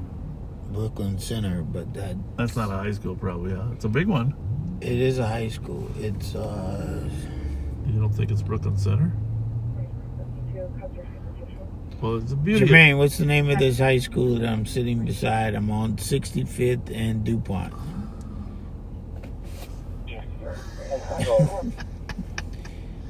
Brooklyn Center. It says right there, Brooklyn Center High School. There you are. 20 seconds. And Brooklyn Center has its share of issues as well as Brooklyn Park. A lot of it bubbled out over the years. But that's the nature of the world, right? Crime moves. That's why you got.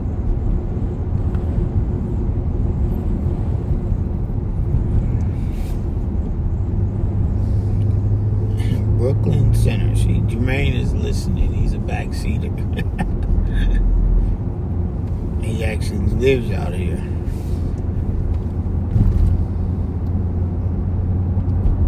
I won't tell him where your house is, Jermaine, when we go by it. There's a dead giveaway right there. A 200-foot tower. Right. The highest point in Brooklyn Center. Is that what they be saying? I think that's probably right. Yeah.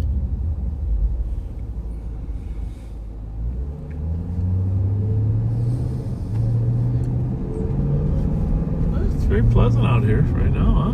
Very nice. Very nice. We're on DuPont, by the way, in Brooklyn Center, if you're wondering where we're at. DuPont. See, coming by the Evergreen Park Elementary, a STEM school of innovation.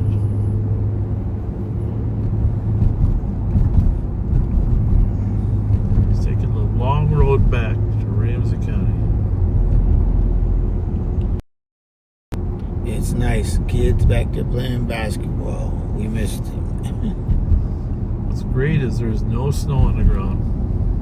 Right? Right. No snow on the ground.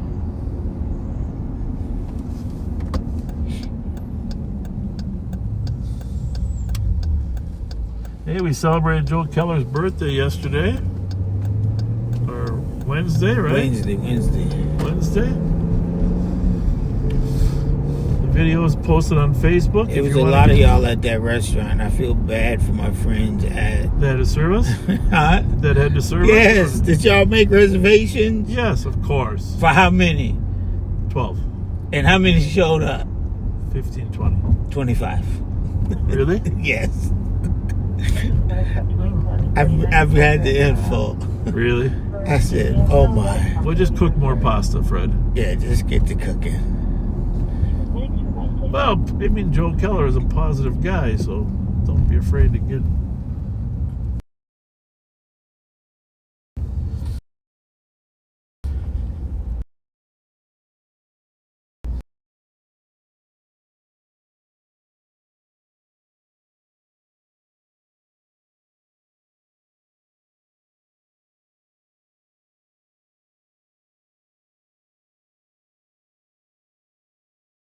Oh. Yeah. It was perfect. Good pace. Yeah. I enjoy The great food's their great, food. you know. Yes. And that bread they get there, where do they get that bread? It's so soft. Murder, man. In fact, when we go on live, we're going there for dinner. She liked that place. Yeah. Yeah. Everything, because you're a little mouse, but love to go there. Just east of Brooklyn Center is the city of Brooklyn Park.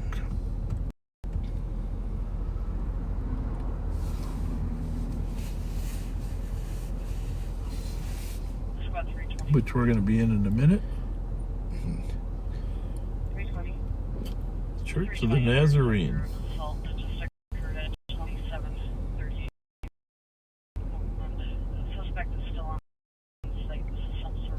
Hey, I got a question for you. Did you listen to Live on Patrol? Mm-hmm. Okay, then I still have a question because it hasn't been answered yet, and Pat isn't good at this kind of stuff. How do you 5%? How do the 5%? The question, and I'm like, Pat. I mean, there's certain things. Well, I mean, there's a lot of troubling things. You die at the pearly gates. Why was this? Why pearly gates into this? Well, that won't be top on my list, okay? It won't be top on my list, but it's going to be somewhere on there. Just so you know, we knew that the feet and the tail were not wagyu. Yeah. I saw that, and I did my... Now you probably messed my phone up again, because I Googled 75%. Yeah. It's going to be a mystery for a while. Pat better come tonight prepared to answer the question. Right? Well, I'm sure he's listening. Maybe to come to Live on Patrol prepared to answer the question. Well, if you just joined us, we did a special shout out to all the people that made a difference in North Minneapolis's crime reduction over the past 3 years. So, great work. You can go back and listen in, but I won't repeat everybody because we'll forget somebody. Got a chance to talk to Lisa Clemens, Al Flowers, Buzzy Bone, Trey Pard. So, tonight we're going to visit with Chief O'Hara. He invited us to stop over and visit. I was congratulating him, of course.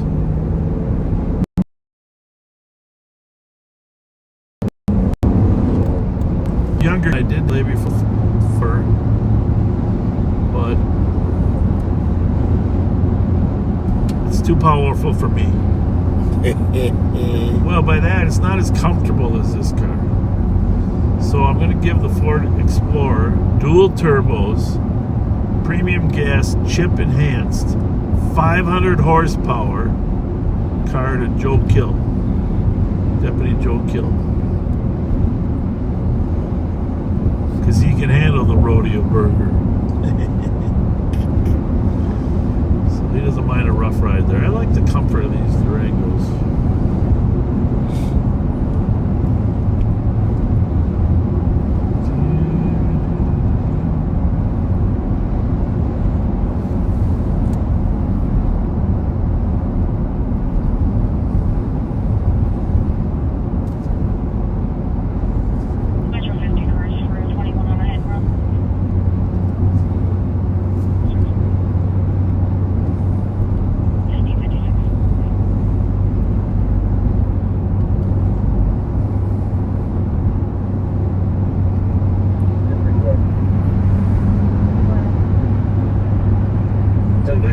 proposed project out here. I don't know how they're going to do it. Add some freeways and connect with some 252. We're obviously not going to go there. We're going to go east on 610 up here. Joe Keller lives up in this neighborhood. Oh, he out here now? Huh? Yeah, he's out here now. He'd like to move back sometime to St. Paul, but for right now he's out here. Got a good setup.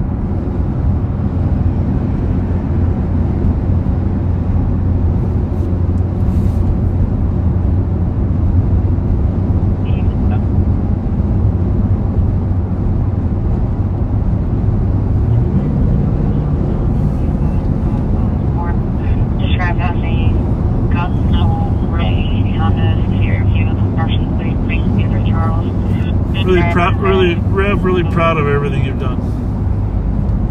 You know, thank you. Thank you. Thank you for everything you've done. It's been amazing.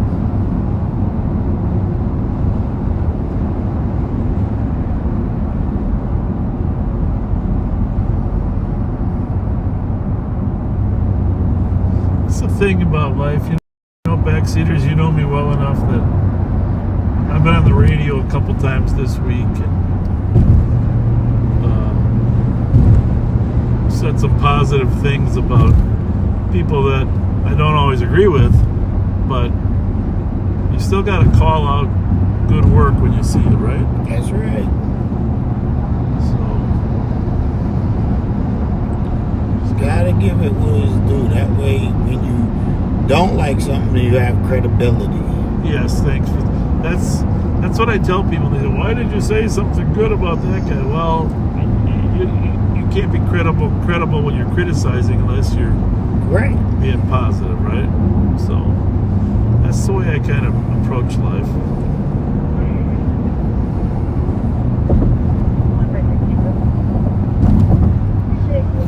And I think we'd get along better as a society if we were pointing out the positive, agreeable areas, right?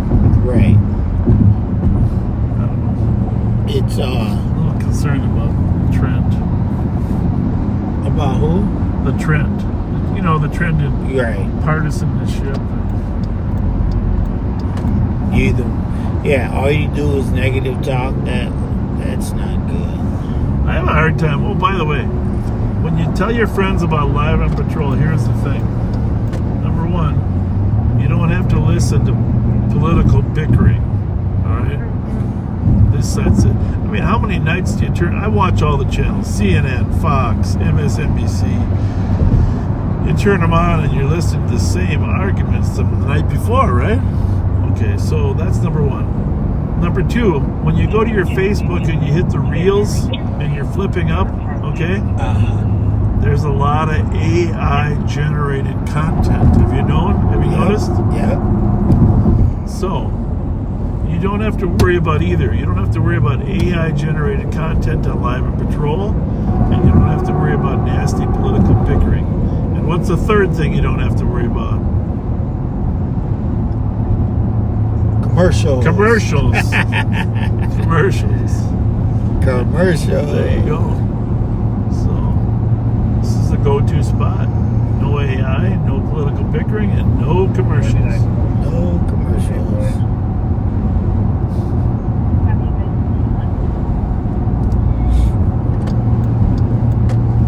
So we are on Highway 10 going east. And we are going to enter Ramsey County very soon. It won't be long. There where it says County Road J.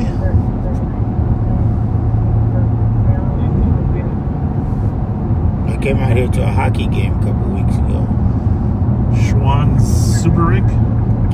Actually, we were further than that. Fogarty? No. We were all the way up in Elk River. Elk River. I like their arenas. Oh man, they were nice. Yeah.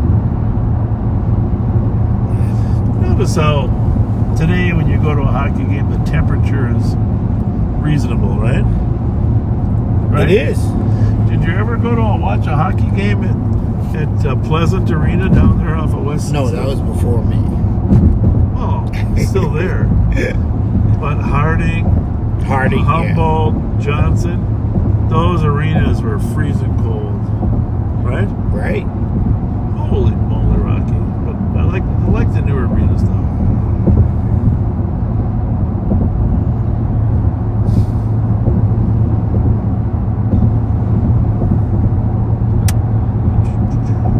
So where were you at on St. Patrick's Day? I didn't see work. you. I was at work. I almost came out, but Mondays are busy at the sheriff's office. Right. You were. I know you had your meeting because I talked to the inspector after. I was hoping to get out on the street by noon, and then the meeting generated necessary activities. Yeah, we were out there. It was wow. What a turnout. Yeah, I got a hat though. My hat in the back.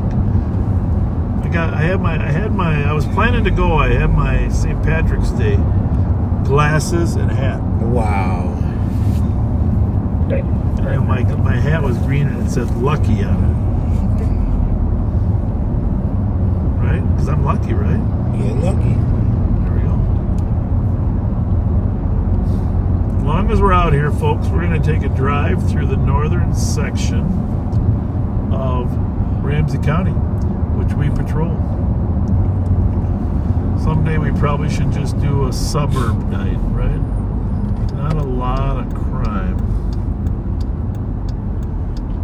This northern section.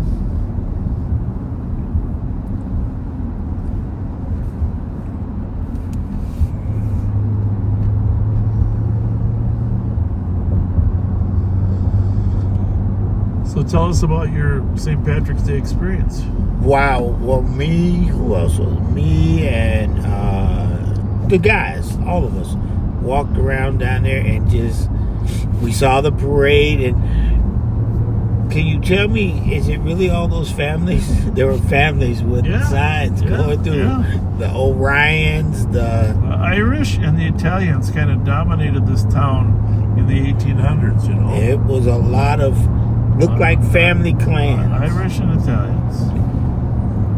And got several little pieces of candy and a whole lot of backseaters. And I was able to watch part of it when I was at work on Channel 9's live stream. Yep, you had to stand you had to be on the right side of the street because the sun was on one side of the street and the shade was a little chilly. I saw the O'Neill family. Pat O'Neill's son, Pat O'Neill, was there. Well, I saw the O'Neill family. Yeah, they go way back in this town. Yeah. Yep. They were. I saw them. I saw old Barra, ABR. Next year I'm going to get a banner, and you're going to help me carry it. It says Old Fletcher. Old Fletcher. Okay. Yeah. Well, everything John Scheller said that day was old something. Old Fletcher. Old Fletcher. We're going to get us a sign. Yeah. It could be that when my family migrated, they eliminated the O. Okay, well, I'll be Old Spence. I don't think that works. Well, I don't know. I could go check the immigration records because Fletcher was always supposed to be English. I don't know, though. You think the records will still be there if the French take the Statue of Liberty back?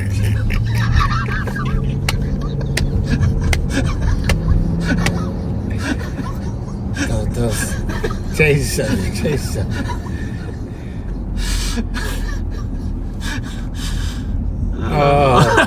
Sorry about that one. That one was, you was ready for that one. No, I wasn't, but it just kind of hit me. Oh. Hope the records stay. Yeah. My family coming in.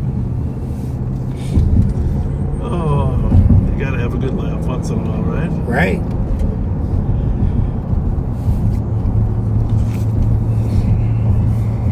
We are on County Road I. Up here. Several of my relatives live up here. My sister-in-law Debbie. My sister-in-law Linda. Great little neighborhood. On our right is the Arden Hill Arsenal property. That's where they used to make and test munitions. It's referred to now as TCAPT. Twin Cities Arsenal property in Arden Hills. Arden Hills Arsenal property. You can see it's fenced. There's also a National Guard mustering center there. Army Reserve, I think. So, at one point, County Commissioner Tony Bennett was trying to put the Viking Stadium Vikings, yes. right there on that property. And actually, I was opposed to that because they don't have the road infrastructure and all costs. But that was back before the decline of inner cities economically. I think it would have been a good idea. Yeah. A good idea. Stimulate some stuff out here. But that was going to happen if the governor didn't give Minneapolis some money to build a new stadium. Governor Mark Dayton build the new. They pulled out. They what? They pulled out. Pulled out of here, yeah. Well, I think the lever to try to get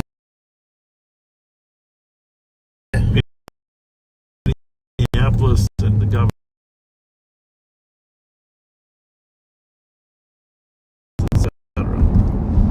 That is going to be very interesting because some people are saying if they're unable to get additional funding, they will consider moving. Out here? Well, they didn't say where. But it's a good spot. It's a good spot to build a whole new industry. So we don't want them to move. I mean, obviously, they have a great impact on St. Paul, but how much money they actually need to remodel is different than how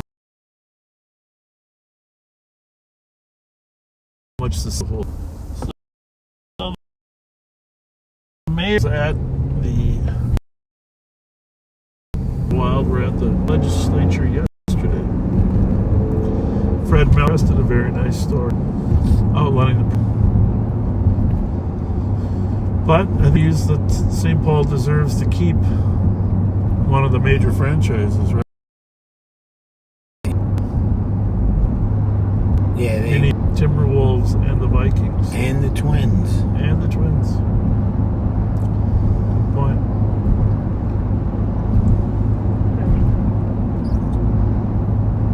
Good point. It'd be devastating without them. I guess we should say, and the Lynx, they the winningest out of all of them. Yeah, well, the Saints are down there too, right? The Saints are in St. Paul. St. Paul, yeah. But the Lynx are the winningest out of all of them. Yeah. And I go to Lynx games. I think those are the funnest. If you were wondering where we're at, we're on Lexington Avenue. It's the border right here between Arden Hills and Shoreview on our left, Arden Hills on our right. Peaceful community.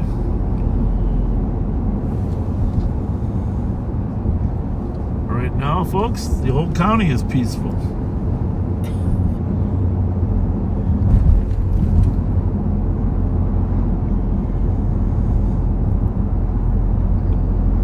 I like how out here they have the walking paths, bike paths, or whatever. Well, one of the greatest parts is the chain of lakes that starts out here and continues. So a lot of you may not know this, but the water for the St. Paul water system comes predominantly from a chain of lakes in the suburbs. And it eventually filters through these lakes that have no boats or no contamination. It's some of the best water in America because it's a filtering system through the lakes. And then it is pumped from Lake Vadis to the water treatment center on Roselawn and Rice Street. And that water treatment center then kind of fixes up anything left in there, but it is very pure water that comes out of Lake Vadis.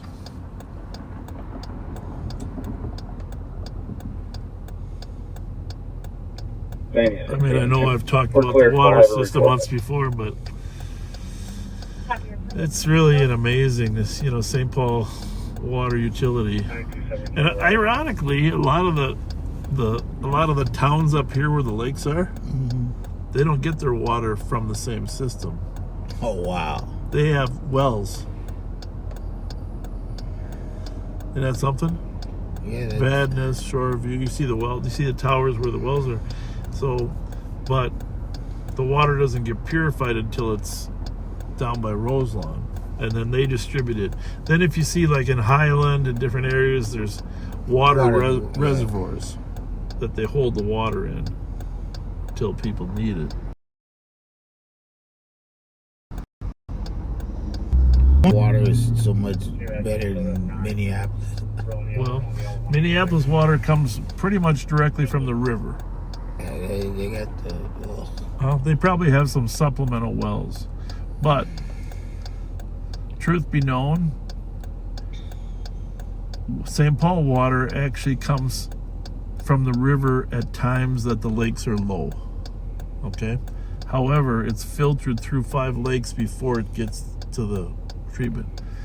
So, for instance, there is a large pipe that comes off the Mississippi River and goes directly to Charlie Lake in North St. Paul, North Oaks. Okay. Charlie Lake in North Oaks. So the water then goes from Charlie Lake to Pleasant Lake to Sucker Lake and then to Vadis Lake. Hope I didn't miss one. But there's streams that go Charlie, Pleasant, Sucker, and then Vadis. And Vadis is like an 80-foot deep lake. The water really settles there. No boats are allowed on any of these lakes. No motorized boats. So don't you find that kind of interesting? Yeah, I'm listening and you stopped. So then the water goes in these huge 5-foot pipes from Vadis down to Roselawn and Rice Street, St. Paul Water Utility Plant, where they treat the water in there. You can do tours. You can take your kids and your Boy Scout troops to go see how they treat the water. Right. Very interesting. And it is cold, clear water. And then it gets pumped out to the reservoirs, and from there it goes into the homes. Pretty amazing. We're up on Highway 96 here, coming up on Rice Street. Well, actually Hodgson Road. Road. I might give you a little tour of the water system as long as we're up here. You okay with that? Yeah. Because, you know, we're doing some suburban patrol today. Up here. There's Kowalski's. An amazing... Here's where I get my car wash sometimes, right here. It's either here or down on 7th Street. The Mr. Car Wash, right? That's right. Mr. Car Wash, either that one or on 7th Street. Yeah, he's talked to people before. I think he lives up on that Hazelwood.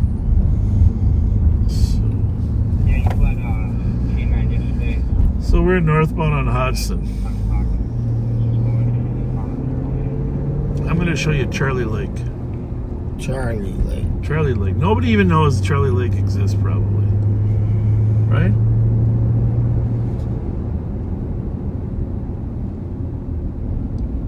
So imagine we're over here on Rice Street. 2 giant pipes bring water from the Mississippi River underground to Charlie Lake, primarily just to supplement the water in the lake in case the lakes go down. Because sometimes during dry spells, lakes go down. Right. So, I'm even going to have you carry the... Let me see if I get to it. I don't know where my other phone went. down there. I'm going to show you where the water comes out from the river. See if it's running. As long as we got no crime, we might as well do some education, right? Education. All right. Because if you live in St. Paul and you ever wonder where your water's coming from, we're about to show you. When I was on the Vadis City Council and the Vadis Mayor, it always kind of made me chuckle that our water at Lake Vadis is going to St. Paul and we're using a well. That's interesting. That is, yeah. Well, they've proposed bringing the St. Paul water out to Maplewood, North St. Paul, but the amount of money it costs to put new pipes in to bring it out from Roselawn, very high. So people said, just let us use our wells. Well, of course, when White Bear Lake was down really low, and it was low, and then people were saying you shouldn't be able to use your well. You should be on the regular water system. Well, now the lake has been up higher, so.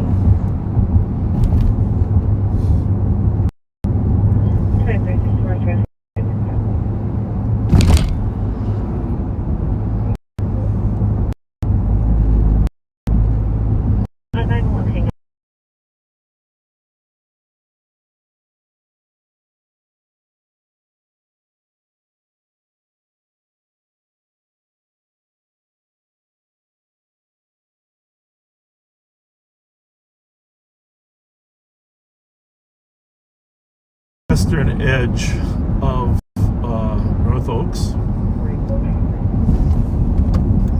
911 from 975 Lakewood Drive. I don't know how many miles it is. You can look it up on a map. But imagine the pipe going from the river to here. And you can disregard. I mean, that was obviously put in ages ago. Right. Okay. Can you imagine that, though? Yeah, no, I can't. Yeah. Today it would be a lot quicker. Alright. So you be careful you don't drive into the river, into Charlie Lake here. It's very dangerous. Okay. The old days I think they did. Woo! Alright, so you can see that lake out in the distance, right? Oh, okay, I see it. Alright, you see Charlie Lake out there? See that stream right in front of us? Come on, we're gonna get out and we're gonna show the viewers where the water. Remember that water? Remember when I said it comes in? It right there. Yeah. Remember I said it comes in? So we're gonna show it to them. All right, Rob.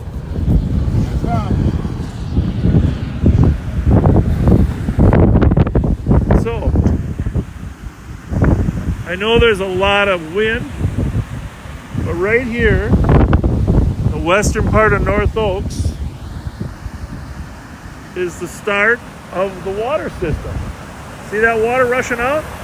You know where that's coming from, Rev? The Mississippi River. And it rushes out. When we need extra water, it comes. Now it's going into Charlie Lake out there. Step one in the water system.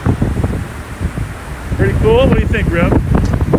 You never knew the water you were drinking started right here. Oh.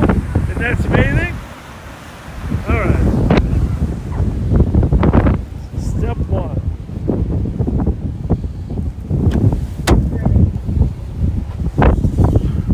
I'm going to put you back in here.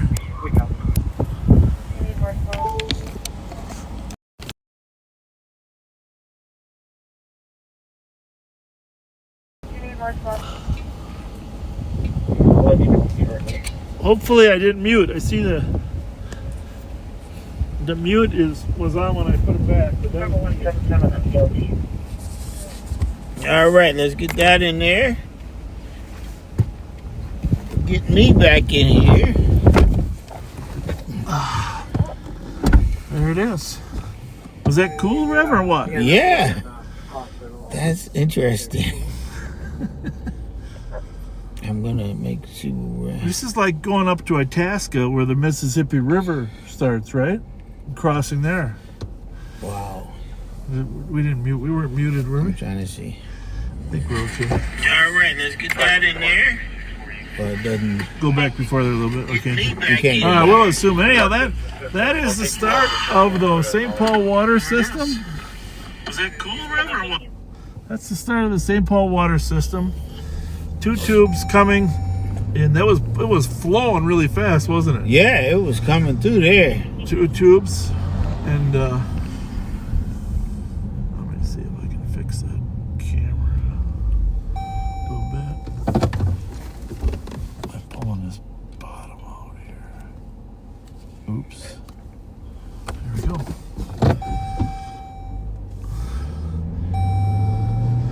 So, Charlie Lake, right to your right, you can kind of see it. Charlie Lake. Any fish in that lake? I don't think so. You knew I was coming. I don't think so.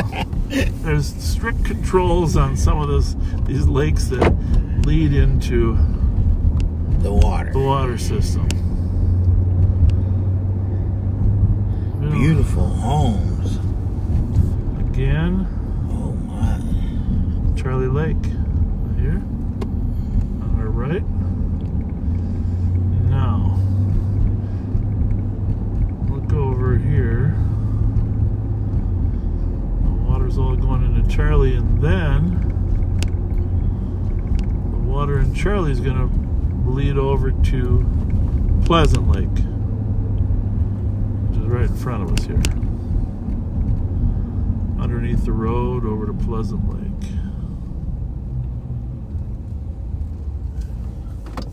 Wow. I hope I'm not the only one that didn't know this. I don't think you are. See, there's Charlie, and then underneath here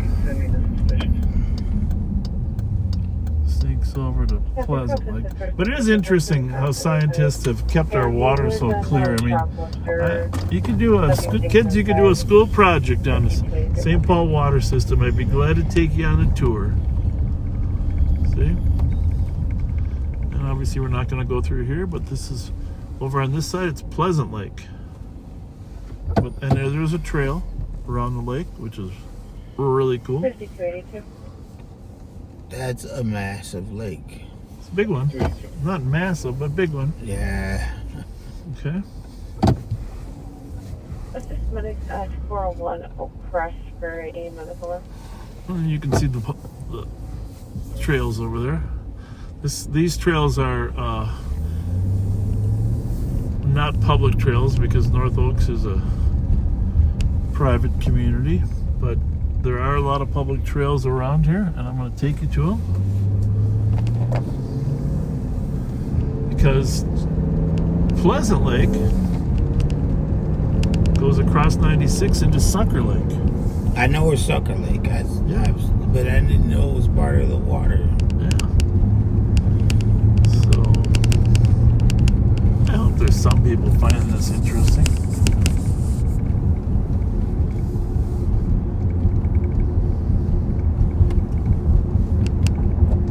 Crime is a little slow right now. I think our mount there is not real tight. I hear it.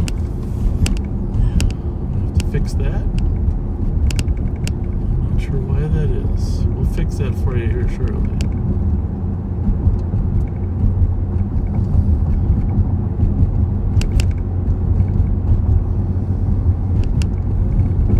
North Oaks is patrolled by the Ramsey County Sheriff's Office.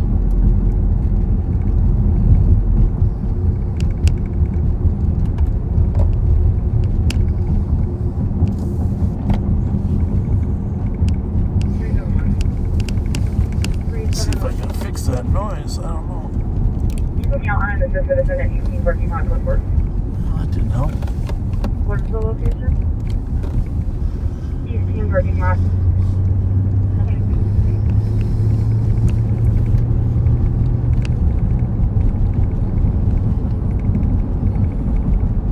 Number 2363. Confirm, Asa from Auto at 3043 Backwood Street. Colors from plate is missing from the vehicle. 63 copy. So Pleasant Lake is off to our left here. Over there to our left. You know, obviously way across from where we were. And then it'll lead down to, we're about to come out on Highway 96.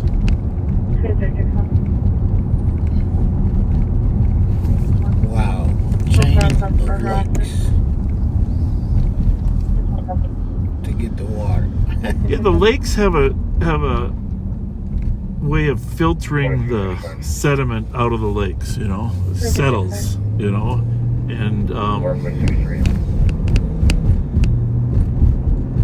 obviously lakes are still subject to warmer water and making it difficult to stop algae, etc.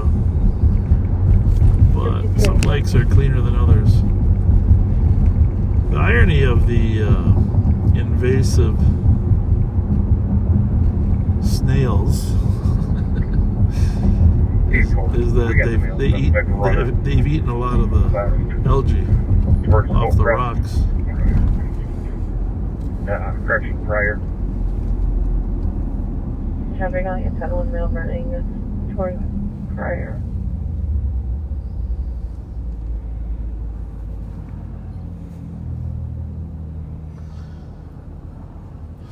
So right to our left here, Sucker Lake crosses. Or the stream crosses Sucker Lake, and that's where people fish along Highway 96. Right. You've seen that? I've been there. Yeah. A lot of fishermen. That's why I knew where Sucker Lake was. Yeah. Anybody's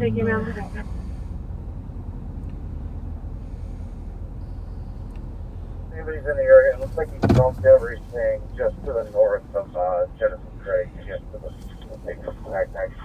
All right, let's see what we got going here.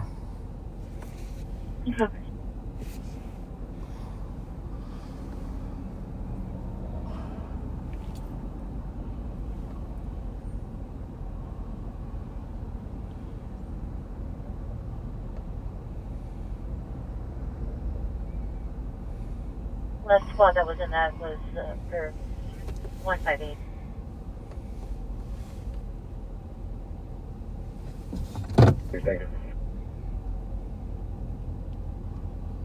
Looks like it's a theft from Autumn in Little Canada.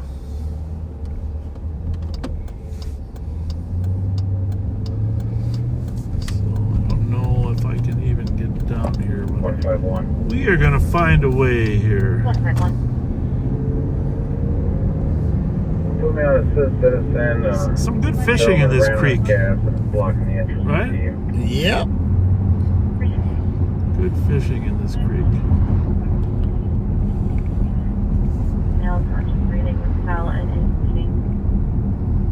We do patrol. Sheriff's office is responsible for patrolling these lakes and parkways. And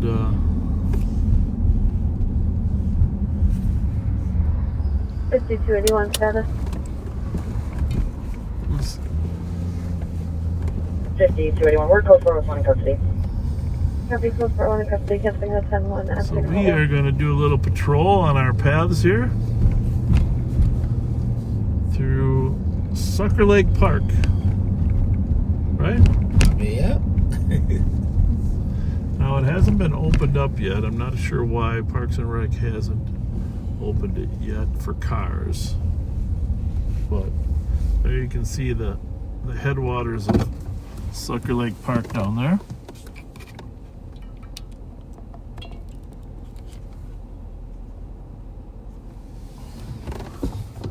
Again, Charlie Lake, Pleasant Lake, Sucker Lake. I've been here. It's the only one I've been to that you've been to so far.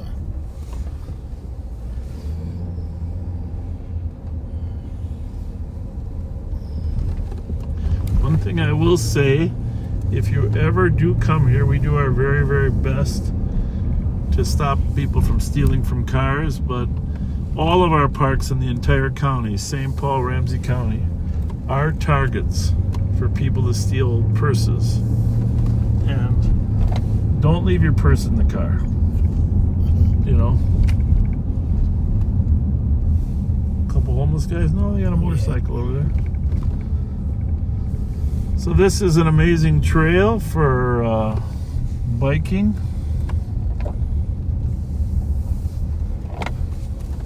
Jogging. This runs from the beginning of Sucker Lake down to the end where it ends.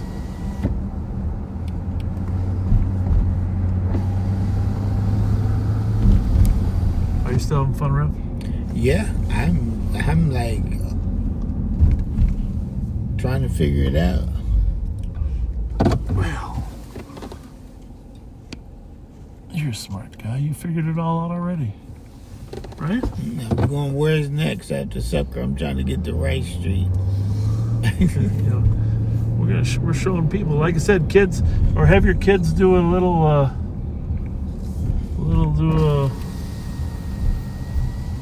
project. How's it going? Pretty good. How you doing? Good. Oh, Nice it's to the sheriff. How are you? Good. Good. Yeah, we just keeping an eye. I don't know how long until they open it up, but it's kind of nice for you when it's not open yet, right? Well, yeah, actually, Yeah, it's peaceful. Yeah, no, Peaceful. it is very peaceful. It's a beautiful day. Are you doing your cruising? You got your camera on? We are live right now. Are you yeah. live right now? Yeah, and we're talking about the water system, you know, from the river to Charlie Lake, Pleasant Lake, Sucker Lake. You know, we're getting down to Vadis. We're going to show them where the pipes are, where it brings the water to St. Paul. Cool. Well, there's a really cool building on Vadis that's built into the lake, you know, like Yes. it goes down. Yes. I think that's really cool. The old pump house, maybe? The old pump house, The old yeah. pump house, yeah. There's a very active beaver too. There's a lot of trees where like just hold your breath. You know? Isn't that something? Isn't this amazing? Yeah. I mean, you know, I was a mayor over here in Vadis. You know, I love this park. Yeah. I just love it. It's And- great. We're really lucky to have it. Oh, I know. It's and biking around here is fantastic. So, Oh, yeah. Well, have an uneventful afternoon. thank you for visiting. Okay, Appreciate yes. it. Thank you. Thank you.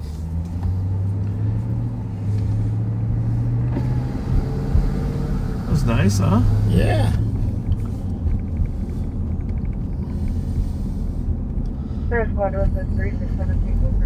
I think Sucker Lake was called Sucker Lake probably because the fish in there were probably sucker fish, right? Right. I don't know that you'd call it that for any other reason, right? Right? Right. So beautiful down here. Yeah, I love it down here. This is all public land, so if you're in the metro, stop up to Vadis Lake Park. The best part really is yet to come, and I don't know if we'll even... 5282, you can fix their medical. How you doing, partner? Good, how are you? Good.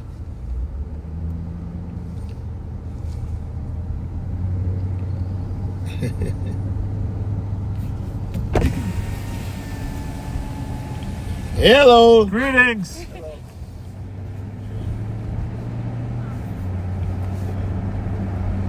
Is this a great field trip or what?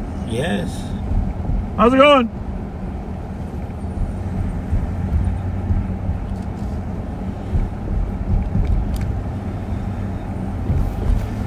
Five, 3, 4, code 4. Okay, well, I'm not sure if the backseaters are loving this or not, but it's different, right? It's different. I love it. I'm trying to see if we can get out, though. Yeah, it's going to be a little tight. We got to go over to grass.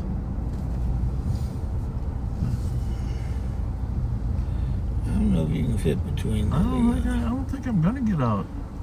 I'm going to have to call somebody with the... Oh, that's not good.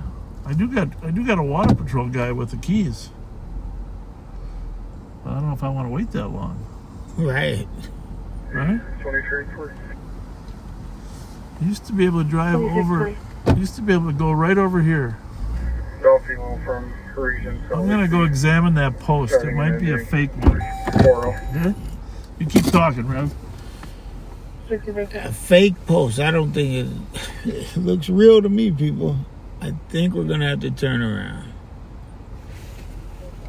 So, can I get my case number? The first one is not fake. And Thank you. we're gonna have to turn around.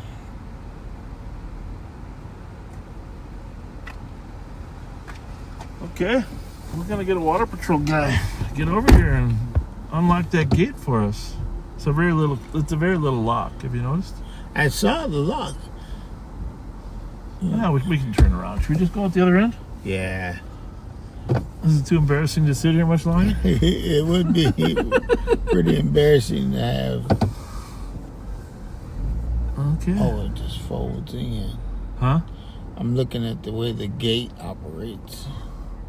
Yeah. Our water patrol guys have all the keys. Yeah, but Savaka or somebody show up and, and laugh at you. Who would? Savaka. Yeah. Right. We're gonna go north again. This mailbox here is for dog bags. Oh, I was wondering. Yeah.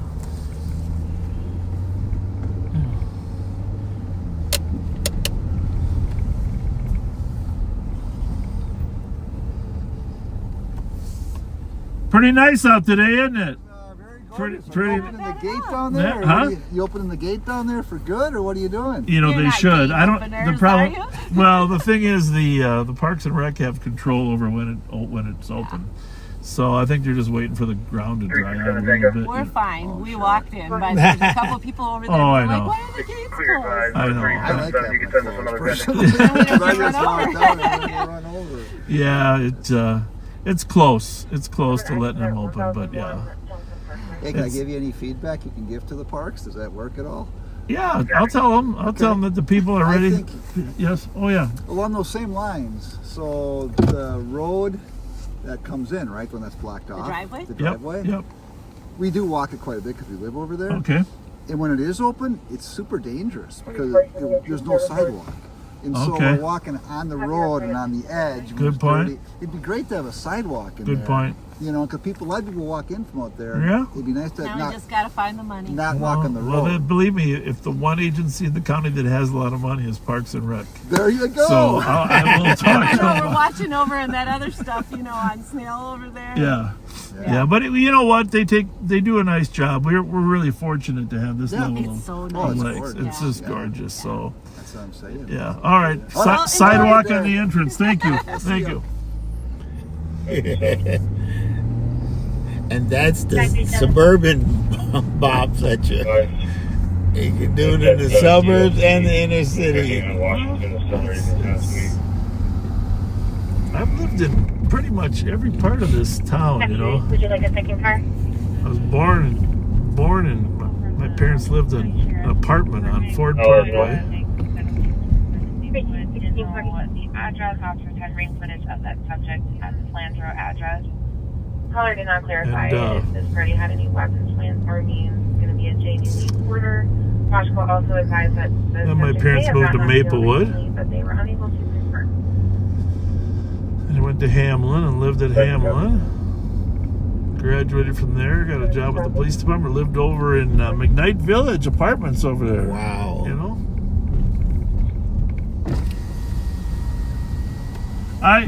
I don't want you to trip down the hill because I was coming by. I was watching you. We're live right now, yeah. Get in front of the camera. Hi. How you doing, Bob? Good, how are you? Nice to see you. Hello. That's Rev Spence over there. Yes, hey Rev, how you doing? All right, how you doing? We're discussing the water system and how our water goes through Charlie, Pleasant, Sucker, Phelan Lake down there. So we're showing people where their water comes from when they drink. Awesome. We're discussing that as well, going around walking it. Yeah, so well, get our bearings straight. Yeah. What town are you guys from? Little Canada. Little Canada, yeah. Well, yeah, pretty much born and raised. Both of us. We've been friends since kindergarten. Good for you. Wow. Are you in the camera, Patty? Say hi. Oh, let's go. Gotta stand in front of the car. Stand in front of the car. There you go. Come on. Right. We're a little more here. A little more. Little more. There we go. Little there, Canada. now you are. Little Canada in the house. Little Canada in the house. Where's these two old ladies they just ran into? You got a lot of energy. We like that. We like that. We like that. Well, geez. We try. Right? We thought you were after the bikers, so we were like, let's get out of their way. Oh. No. Well, hey, nice to see you. God bless you. Thanks for stopping. Keep up the good work. Thank you for visiting with us. Appreciate it. Very kind of you. Take care, guys. Thanks. See you guys. Thank you. 395 Fairview, unit number 7, Martin. That was nice, pleasant, huh? Yeah. Away. They said he left a gun underneath your bed, which the caller isn't sure if it's real or not. He may possibly still be in the building and he's on a frequent multiple other units. You're gonna like this next part of the tour the best. 1642. You know, I've toured all these little crevices, right? We haven't really got to the crevices yet. But the crevices are sometimes the most fun, beautiful part. What's that person doing? We're getting a thatch roll. Pussy willows. Huh? Remember the old pussy willows? I think that's what they're called, aren't they? Yeah. 3363.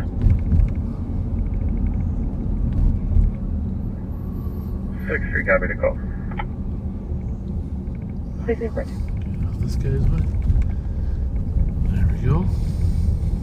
X-ray 064. So you heard them talking about opening this area here. I'm not sure when Parks and Rec, but I'm sure it won't be too long for cars to park here. Maybe they were waiting for spring. What do you think? Beautiful park up here. A lot of pavilions for picnicking. I'm noticing that. And I've been on Sucker Lake and didn't know you could barbecue. You did? No. Well, normally we would come in here, but this is gated up here, so we'll go back out the way we came in. 335. 336.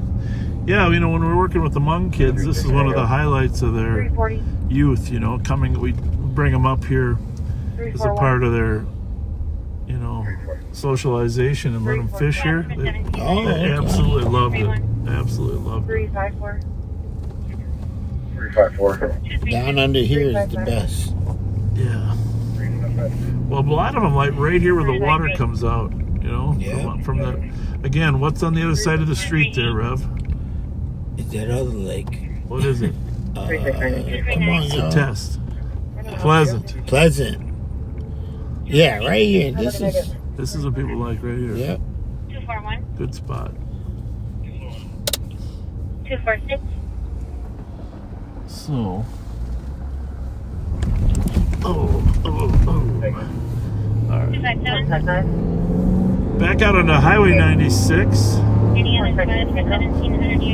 Now for the treat of the tour. The treat of the tour is coming up.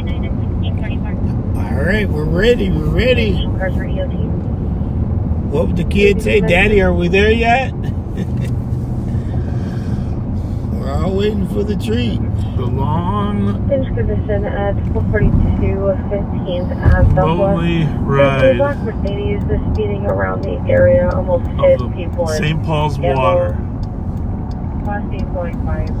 Like I said, we patrol the parks. We used to have a contract with the water patrol, the water department too, to guard the reservoirs. You know, following 9/11 security concerns, and so thankfully the water department has upgraded a lot of their security cameras, so they can monitor them without having a squad out there.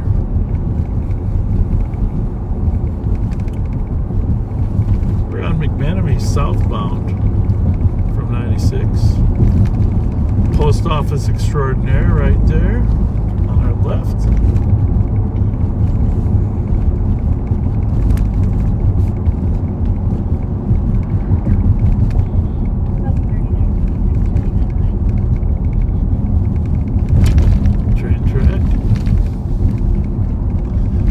I hope you're finding this interesting.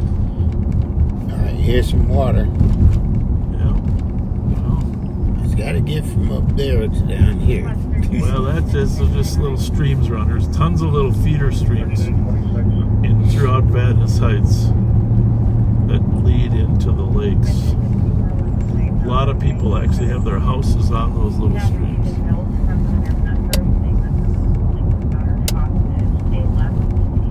Somebody tailgating me, I just give them a little light. Please don't do that.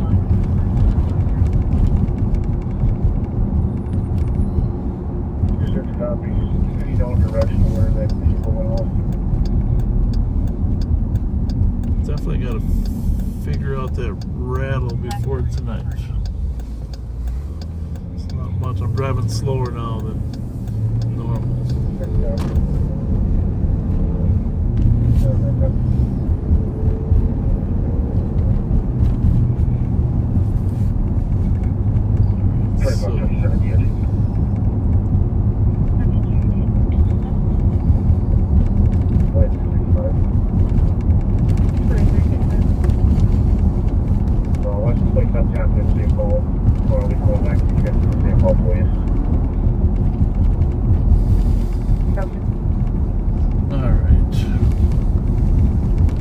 So most of the gates are locked, so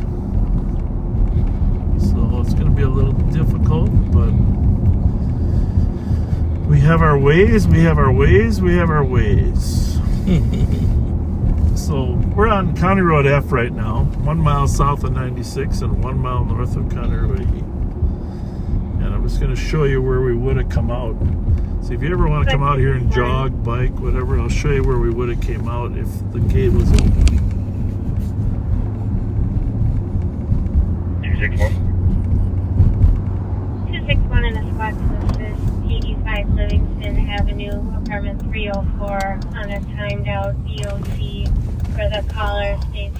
So there's our gate, Rev, up there. See it? There's the cars. There's the gate. That's where we would have came out. Who is at the building if we would have had a pull that pulled out. He's waiting downstairs. Right? Yeah. I'll have to get us a key. 270. Are you getting hungry, Rev? No. Copy 270. Not hungry? Are you hungry? But you're getting quiet, so I didn't know if that meant something. Well, see, when I'm in school, I was that kid. Okay, okay, I'm gonna go with that that one. Listen. So the water, 3-3. as you know, that was steep. The water is right on our left here, going over into, leaving Sucker Lake, going into Vadis Lake now. You can look at all this on a map. It's kind of interesting. All right, so most of the gates are closed. 534, can I get a case number, please? But we do patrol this. This is our responsibility to patrol.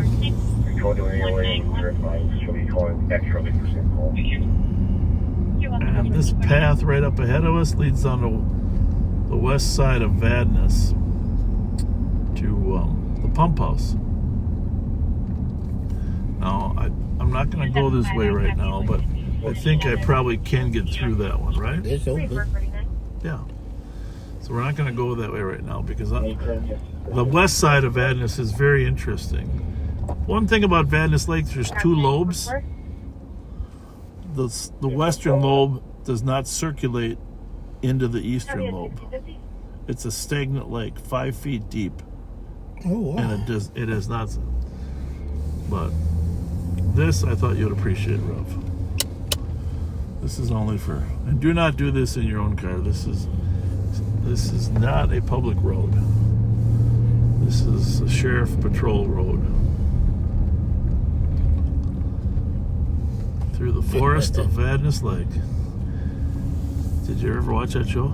We're in the forest of no return. Babes in Toyland. Babes in Toyland. We're in the forest. Fishing. No fishing. But I'll tell you what, once these green up in here, the animal life and everything, if you want to do a biology study, do it here. The water.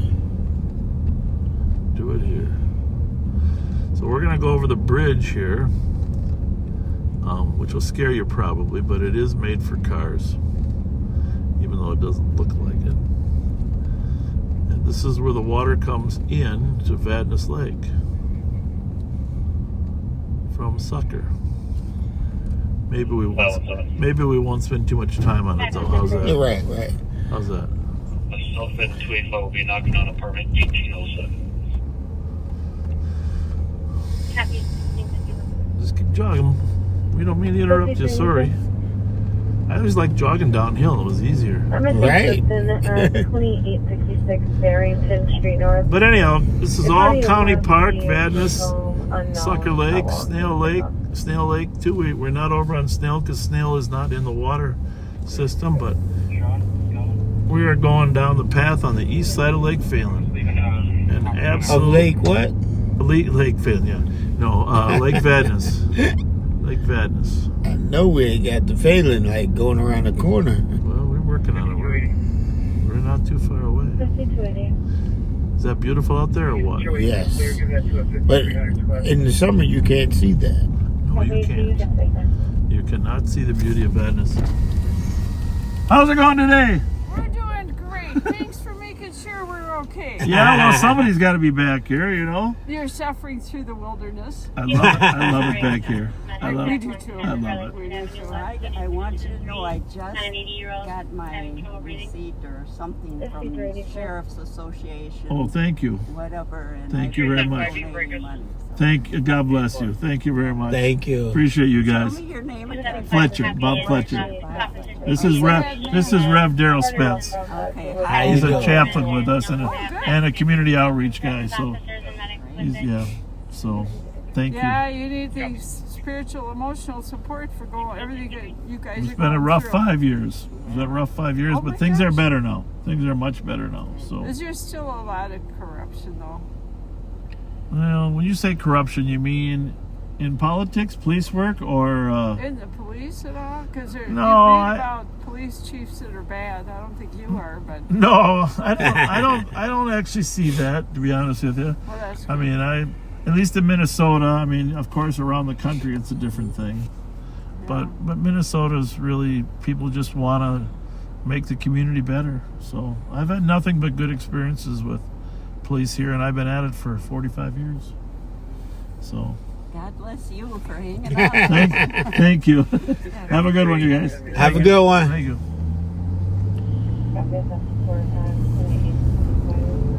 Are we still broadcasting? Do we think? We think we are? We think we are. Is anyone there? Hello, hello. So we're on the east side of Lake Vadis. I used to There is a caller outside of the night. take little Bob out here all the time. Little Bob and I he would ride his bike, okay? While I would run. Now I ride the bike while he runs. Look at that, Rev. Is that beautiful? Oh, yeah. That's gorgeous. Just. I'll show you my favorite place here. These guys. What a great remote place, huh?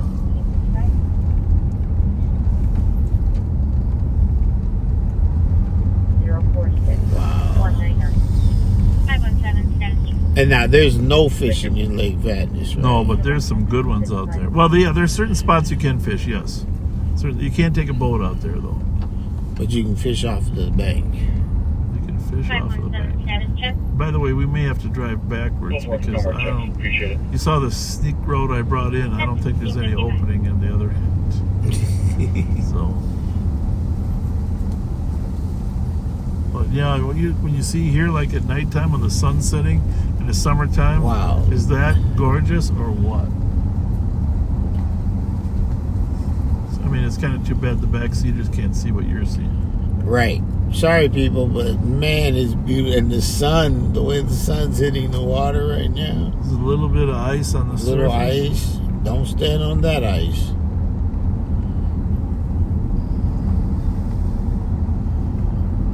I've hiked all these woods, every trail here, with little Bob and I. We've hiked out to the points. There's peninsulas. Oh, by the way, trumpeter swans come here. Right down there. It's like every year a bunch of swans. Wow. White trumpeter swans come. White, the beautiful ones. Just gorgeous. Just gorgeous.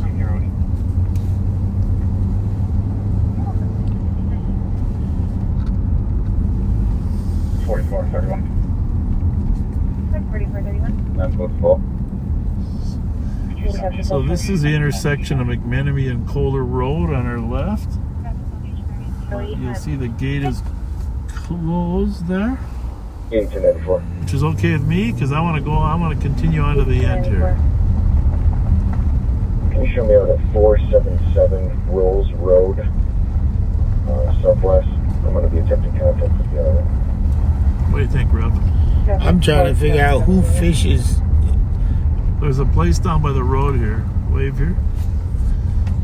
Oh, he gave us the thumb. That's a backseater. 537. So, but right here, see this creek here? Uh-huh. Well, Bobby and I used to come here every day and throw rocks in the creek. Right here. That was it. Carried on my shoulders half the way, throwing the rocks in the creek. Post 27143. Can you have me at 31?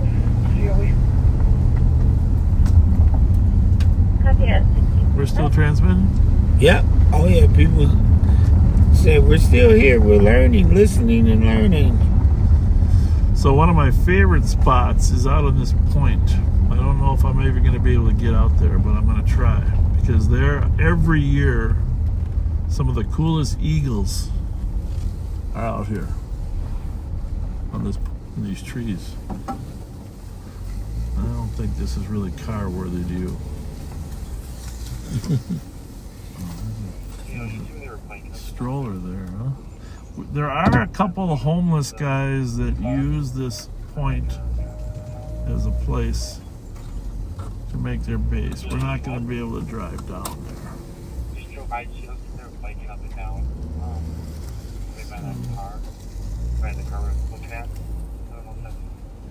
Driveway through the house behind it, or is that like a little alley? Rev, don't quit scratching my car, Rev.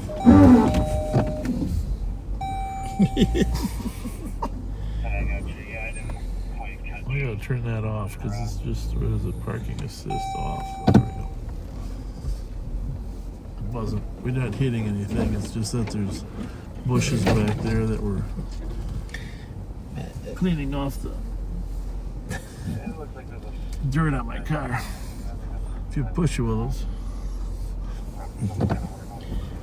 Just a couple. You got them, though. So there are spots if you jog around this lake where you can just sit and enjoy the view.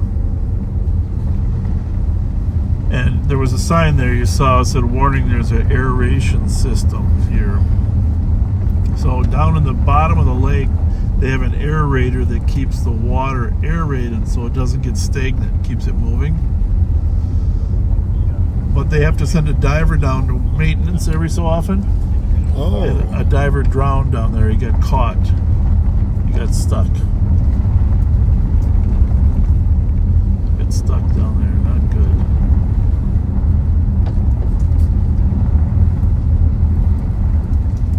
Terrible thing.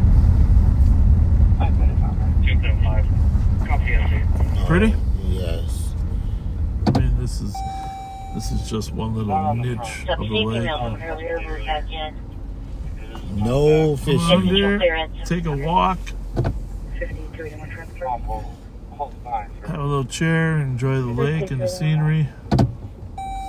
Adult mail from my location to the LDC starting to Oh, a lot of benches. I see another one down there.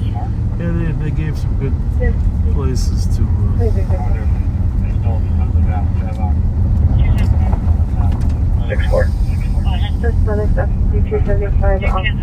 Well, you know, the other thing about fishing is if you fish too close to the aerator, you know your lines, your bobbers, all your stuff, it'll be gone bye-bye. Well, they can screw up the aerator too. You know, an aerator helps keep the water pure. Oh yeah. Before it goes. I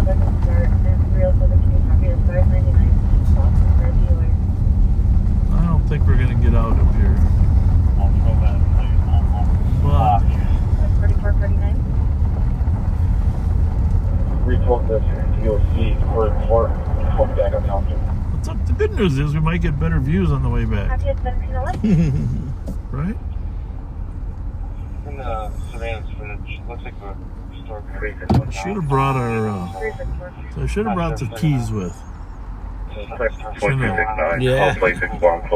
So if you're just joining us, we are touring the St. Paul water system cycle. And we're on lake number 4. We went from Charlie Lake, well, actually the Mississippi River first, to the pipes that go into Charlie Lake in North Oaks, and then the water that goes into Pleasant Lake, and then Sucker Lake, and now we're in Vadis Lake. And from Vadis Lake across the, what, a 30-point turn? What do you think? 30 point? 1. You'll get it. Oh, there's a sign behind me. I can see in that rearview mirror. 377 2. Well, I think it's technically 3 when you stop forward. Right. I mean, it's nice you to count slow like that. I think you're gonna get it under 10 now. There you go. That's it. Thank you. Okay. All right. So across the lake is a pump house, and we will probably take you over there to see it, because that's the final. Well, you want to go to Roselawn too, don't you? You want to see the water utility. You want to understand the full complexity of this water treatment.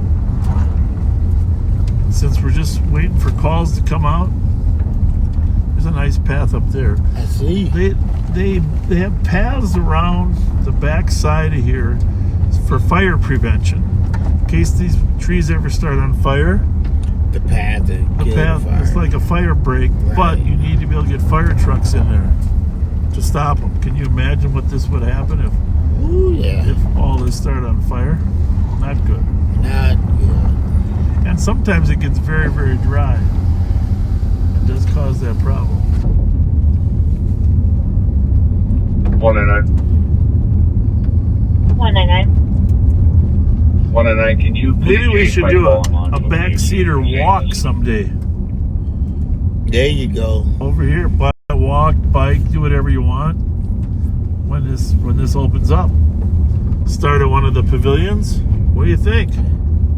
There you go. I'm up for it. Let's go for a walk. Backseater Vadis Heights Lake Walk. I don't know. I think it's got potential. I mean, it is one of the most beautiful areas in Ramsey County. Let's just face it. Gotta tell you a funny story, but back when Bobby and I used to walk back here, there was a metal bar that was across this stream to your right as you look right here, okay? There was a metal bar right there across that stream. Mm-hmm. I think it's gone now. But we used to have contests to see who could hit it with a rock. Throw on them at the rocks. One of the funnest things. And then we started biking. 177. 294. Clear advice. We'll take another pending.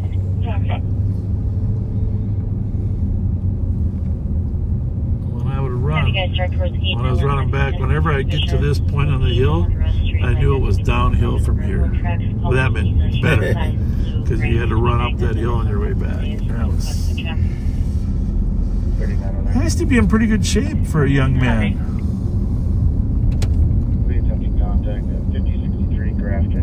I guess you're not buying that.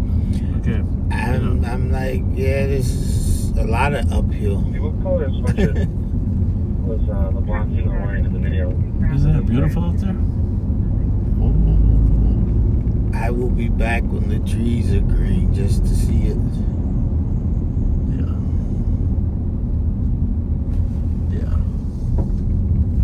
I don't want to scare people. Blonde hair and glasses. Yeah, they. Older white Malibu. Apologies. There are a couple places that fishing is legal. There's a place down by Edgerton and Vadis Road. Small little place, they let people fish. Don't ask me why. And over on the other side where we're going to take you. I really respect people that get out here and jog and march. Right? Right. Mark this device, big mark to the 285. 1707.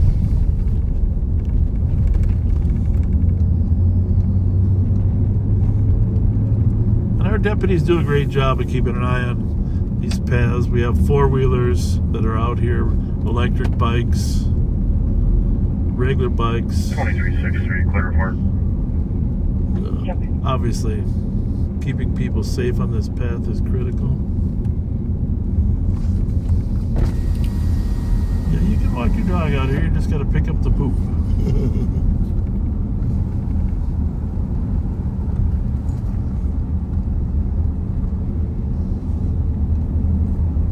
We're passing Knox right now. Oh, we got a chase on LTAC. I'll be heading to County Law 1 East Side is attached with LTAC 1. If you're passing Knox. Okay. Can see which way they're going. Whether we can be of any assistance. North on Girard from West Broadway. Well, that's where we were. Right there. Yeah, we were right there. North on Girard from West Broadway. Copy, North on Girard from West Broadway. Oh, crayfish? You know what a crayfish is, right? Yes. Tons of Westbound them. on Girard. Down in this creek. 20. Bobby and I used to catch crayfish here all the time. It was one of his favorite things. 300. Crayfish. Repeat your location. Irving and 21st. Irving and 21st. Irving and 21st.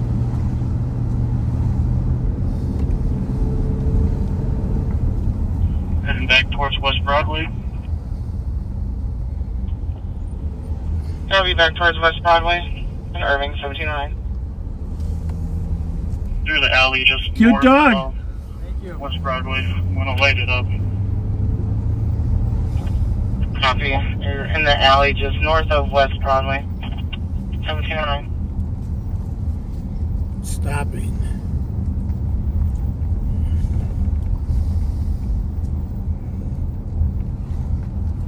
Stop to have the vehicle at gunpoint. That's good. Copy. Everyone stops. What's your location? Where's that alley? 1403 21st. Copy. 1 at gunpoint, 1403, 21st. Okay. Well, Rev, we're going to give this a shot on the way through here. Going on the west side. See the pump house? But you're going to need to pull your mirror in. Here? Yeah, pull your mirror in.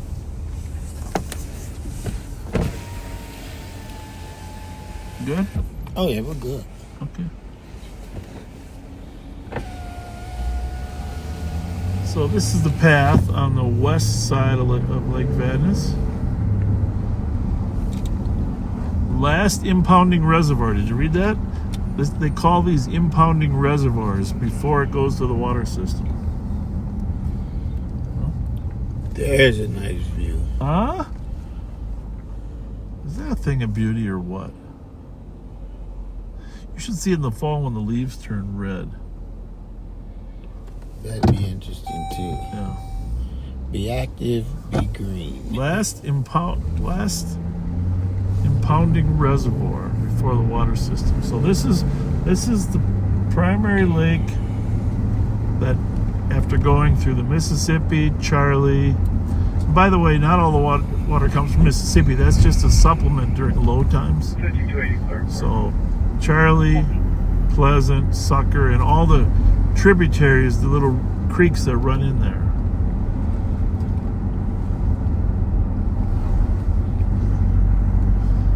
This reminds me of the train tour.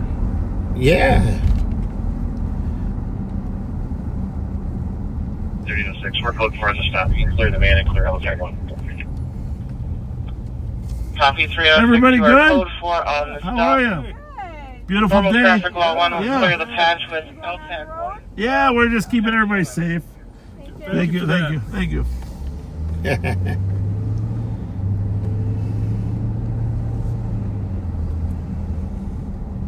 Everybody safe while we. He was trying to. That guy's in shape. So this is the western lobe. That water is stagnant. It doesn't come over into this left lobe here. Isn't that strange? Yeah. Yeah. It's a little bit confusing, and to be honest with you, I didn't know that myself for a long time. Because you would assume, right? Right. That those lakes are connected. Take a look at the satellite map there. See that? What do you see on the left lobe? Yeah. Dirt, right? Dirty water. On the right lobe, Clear. that's the same. That is the same damn, picture at the time. Blue crystal clear water on our left here, and dirty brown water on our right.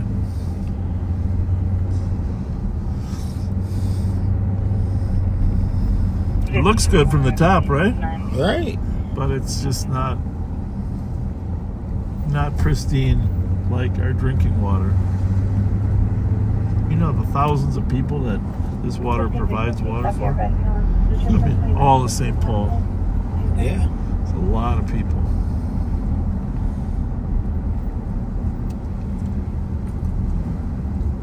My father-in-law, Jim Ryder, used to be on a St. Paul water board.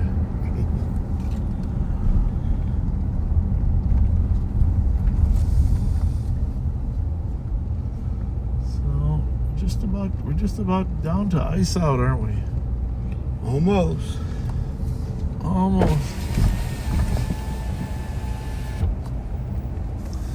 How's your day going? Hi. Oh, you're looking at birds? Yeah. Oh, what do we got out so far? Well, let's see some ducks. Oh, yeah? Goldeneye. Do you come here a lot normally? Yeah, periodically. But have you seen the trumpeter swans that land over there across the lake? Aren't they amazing? They're beautiful. Oh, my favorite. Have a good day. All right, have a good day. What do you think, Gruff? We good? I went the other way, but you're in now. So, what happens here is that, cleared this little area. So this pump house, you see there's two pump houses there, the old one and the new one. Across there, you see over there? Yep.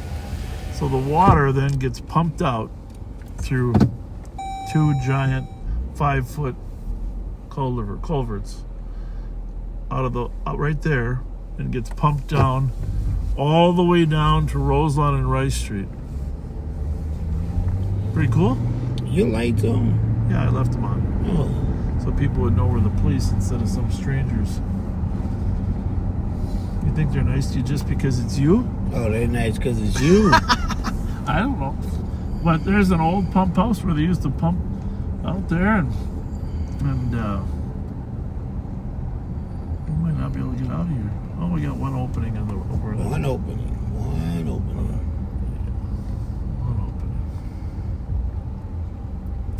How's it going? No, we're just checking, keeping you safe.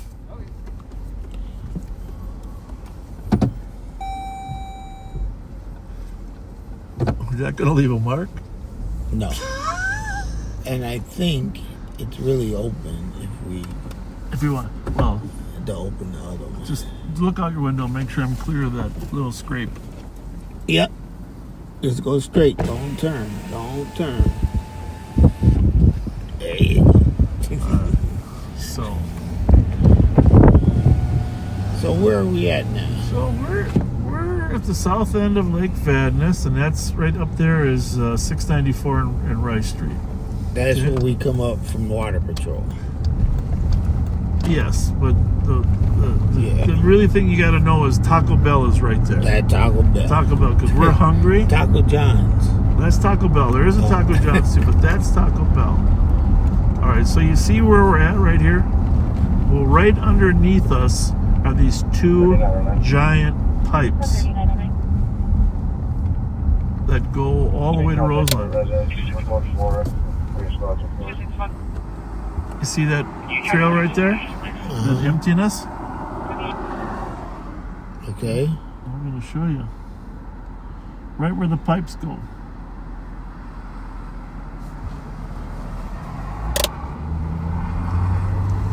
pipes are right there in those open areas all the way down to Roselawn and Rice Street. Wow. Isn't that cool? Yeah. All the way down. You can see, if you look at a map, you can see where there's undeveloped land where they go down.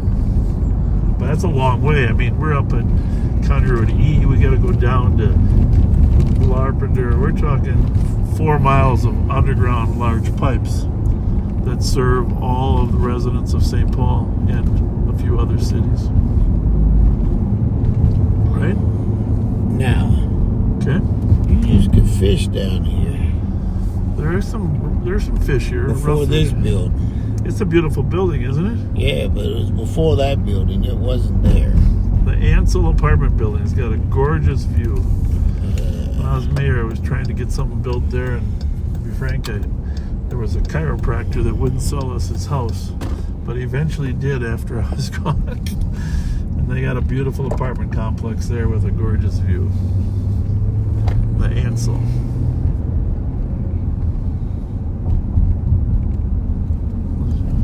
Yeah. Well, we're going to finish up when we get down on Rice Street and Roselawn to show you where this ends up. Sound good? Yeah. Well, Roselawn. Yep. I know Roselawn. That's by that store. Car lot. That's how I get to my wife's job. So we're southbound on Rice Street from Vadis Heights. Now we're just crossing into Little Canada. When we cross County Road D. Taco John's. Yeah, there's one, but the Taco Bell, yeah. No, there is one there, no doubt.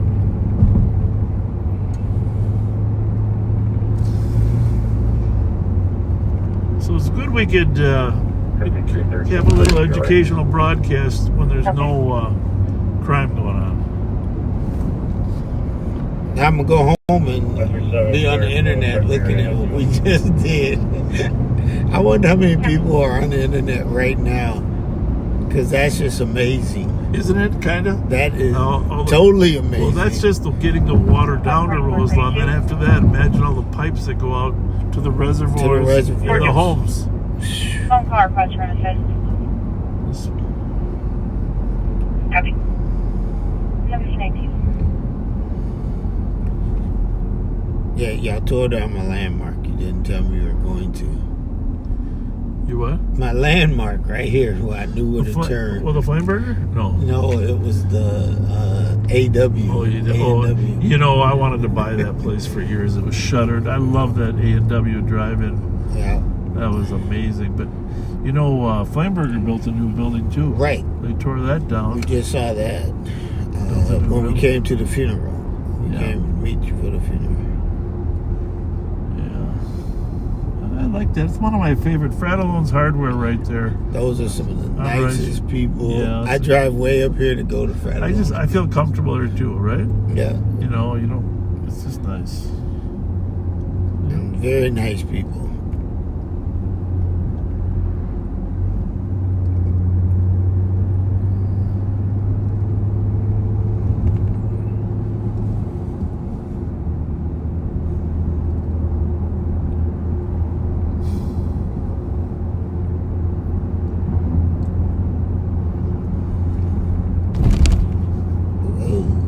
Last night till about 12:30, we had a stolen car that was taken out of the apartments on B2.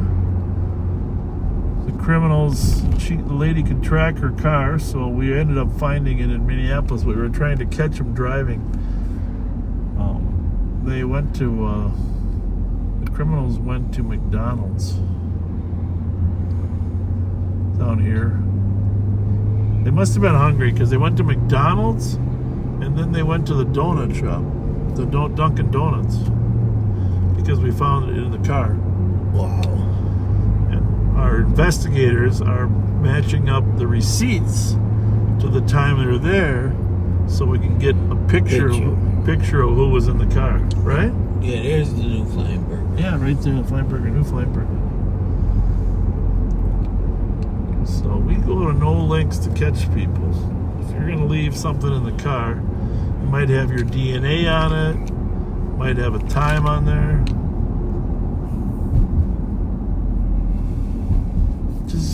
remarkably quiet, doesn't it? Right. I think the good weather puts people in a little better mood, right?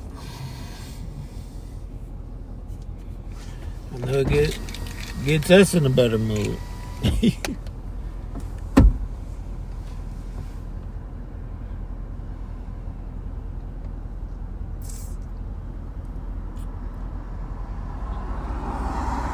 $7221.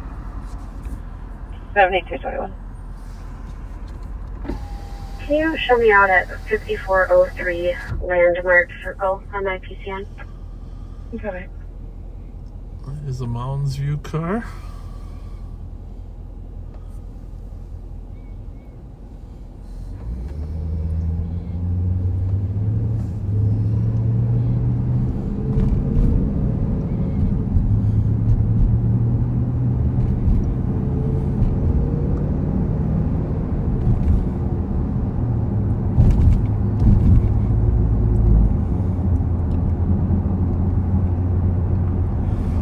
So that you can still see all that undeveloped back there where the pipes are? I'm going to show you some of it. You'd have to take a Google map and go over it. I think there is some stuff on top of it, but a lot of it's open. You know what I'm saying? Right. Or they just have a path. But they need to be able to service their pipes in case they ever have. Right. They really don't want anybody on top of them drilling down, right? That wouldn't be good. That wouldn't be good.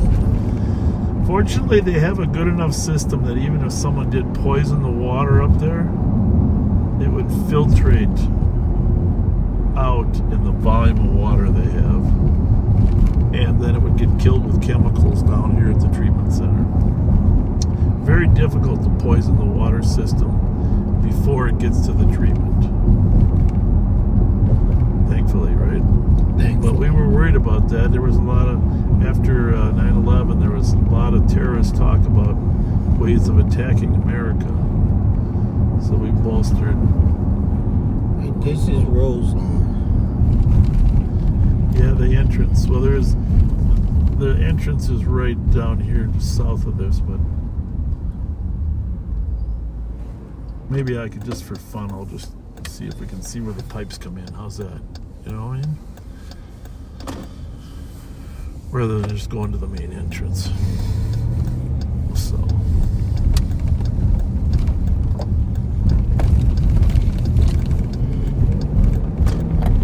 Alright. The big buildings over on the right, that's the water treatment. I was going to say that's the water place. Water treatment plant. And they own a fair amount of property. There's a police car over there. So this is the back door of the water treatment plant. That's probably where the pipes run underneath that road. That's over here. This is their property as well. Right here. And the pipes are running underneath their property here. All the way down to the water plant. Wow. So,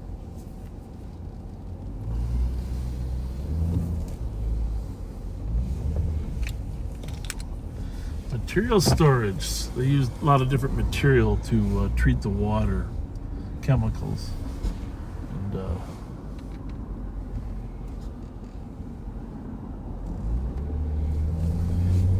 there are no phones connected. Connect a phone and try again. I think sometimes they get bored. Siri? Yeah, Siri wants to talk. So that we're on Roselawn. We're going to go south on Wright Street, take you to the entrance of the St. Paul Water Utility. And that will be the end of our water tour for today. Right? Something different. Remember, it's kind of like the train tour.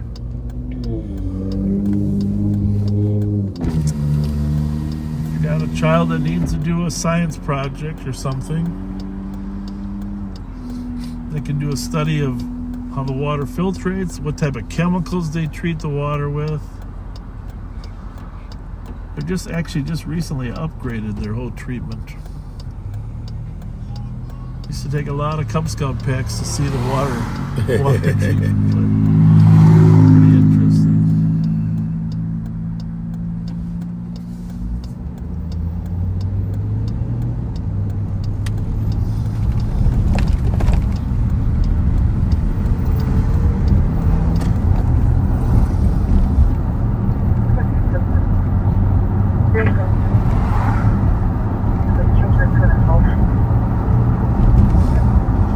McCarran's Lake and McCarran's Park on our left, and then right across the street here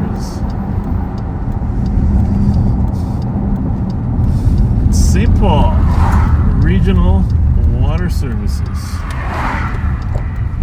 1900 Rice Street.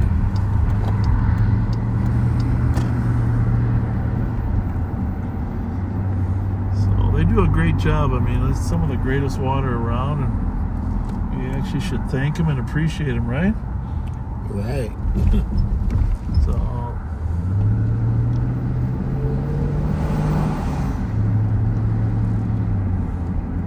this is their headquarters, main office here, right in front of us. But all the work, of course, goes on behind the building here in terms of multiple treatment facilities. All those old buildings there are old treatment places. You see how far that goes back? Somebody figured this out a long time ago. Working on a time delay now. Of course, his boyfriend name was David. On the tree water. And he has left. And if you bring your Cub Scout pack down here, they'll set up a tour. Makes a good Monday night meeting. Right? Set up a tour. There's a red Dodge Charger. Come in the front door. Edward 966. No direction travel given. And get to see them. Turn the lights on so the camera people don't think there's a terrorist inbound. So, there you have it. That's some of the grounds, and those big old buildings you saw over there were the ones where the water reservoirs that are held. So what do you think, Rev? Was it? It was well worth it to me. I'm like, wow. Well, you're very kind to say that. It was, yeah. Truth.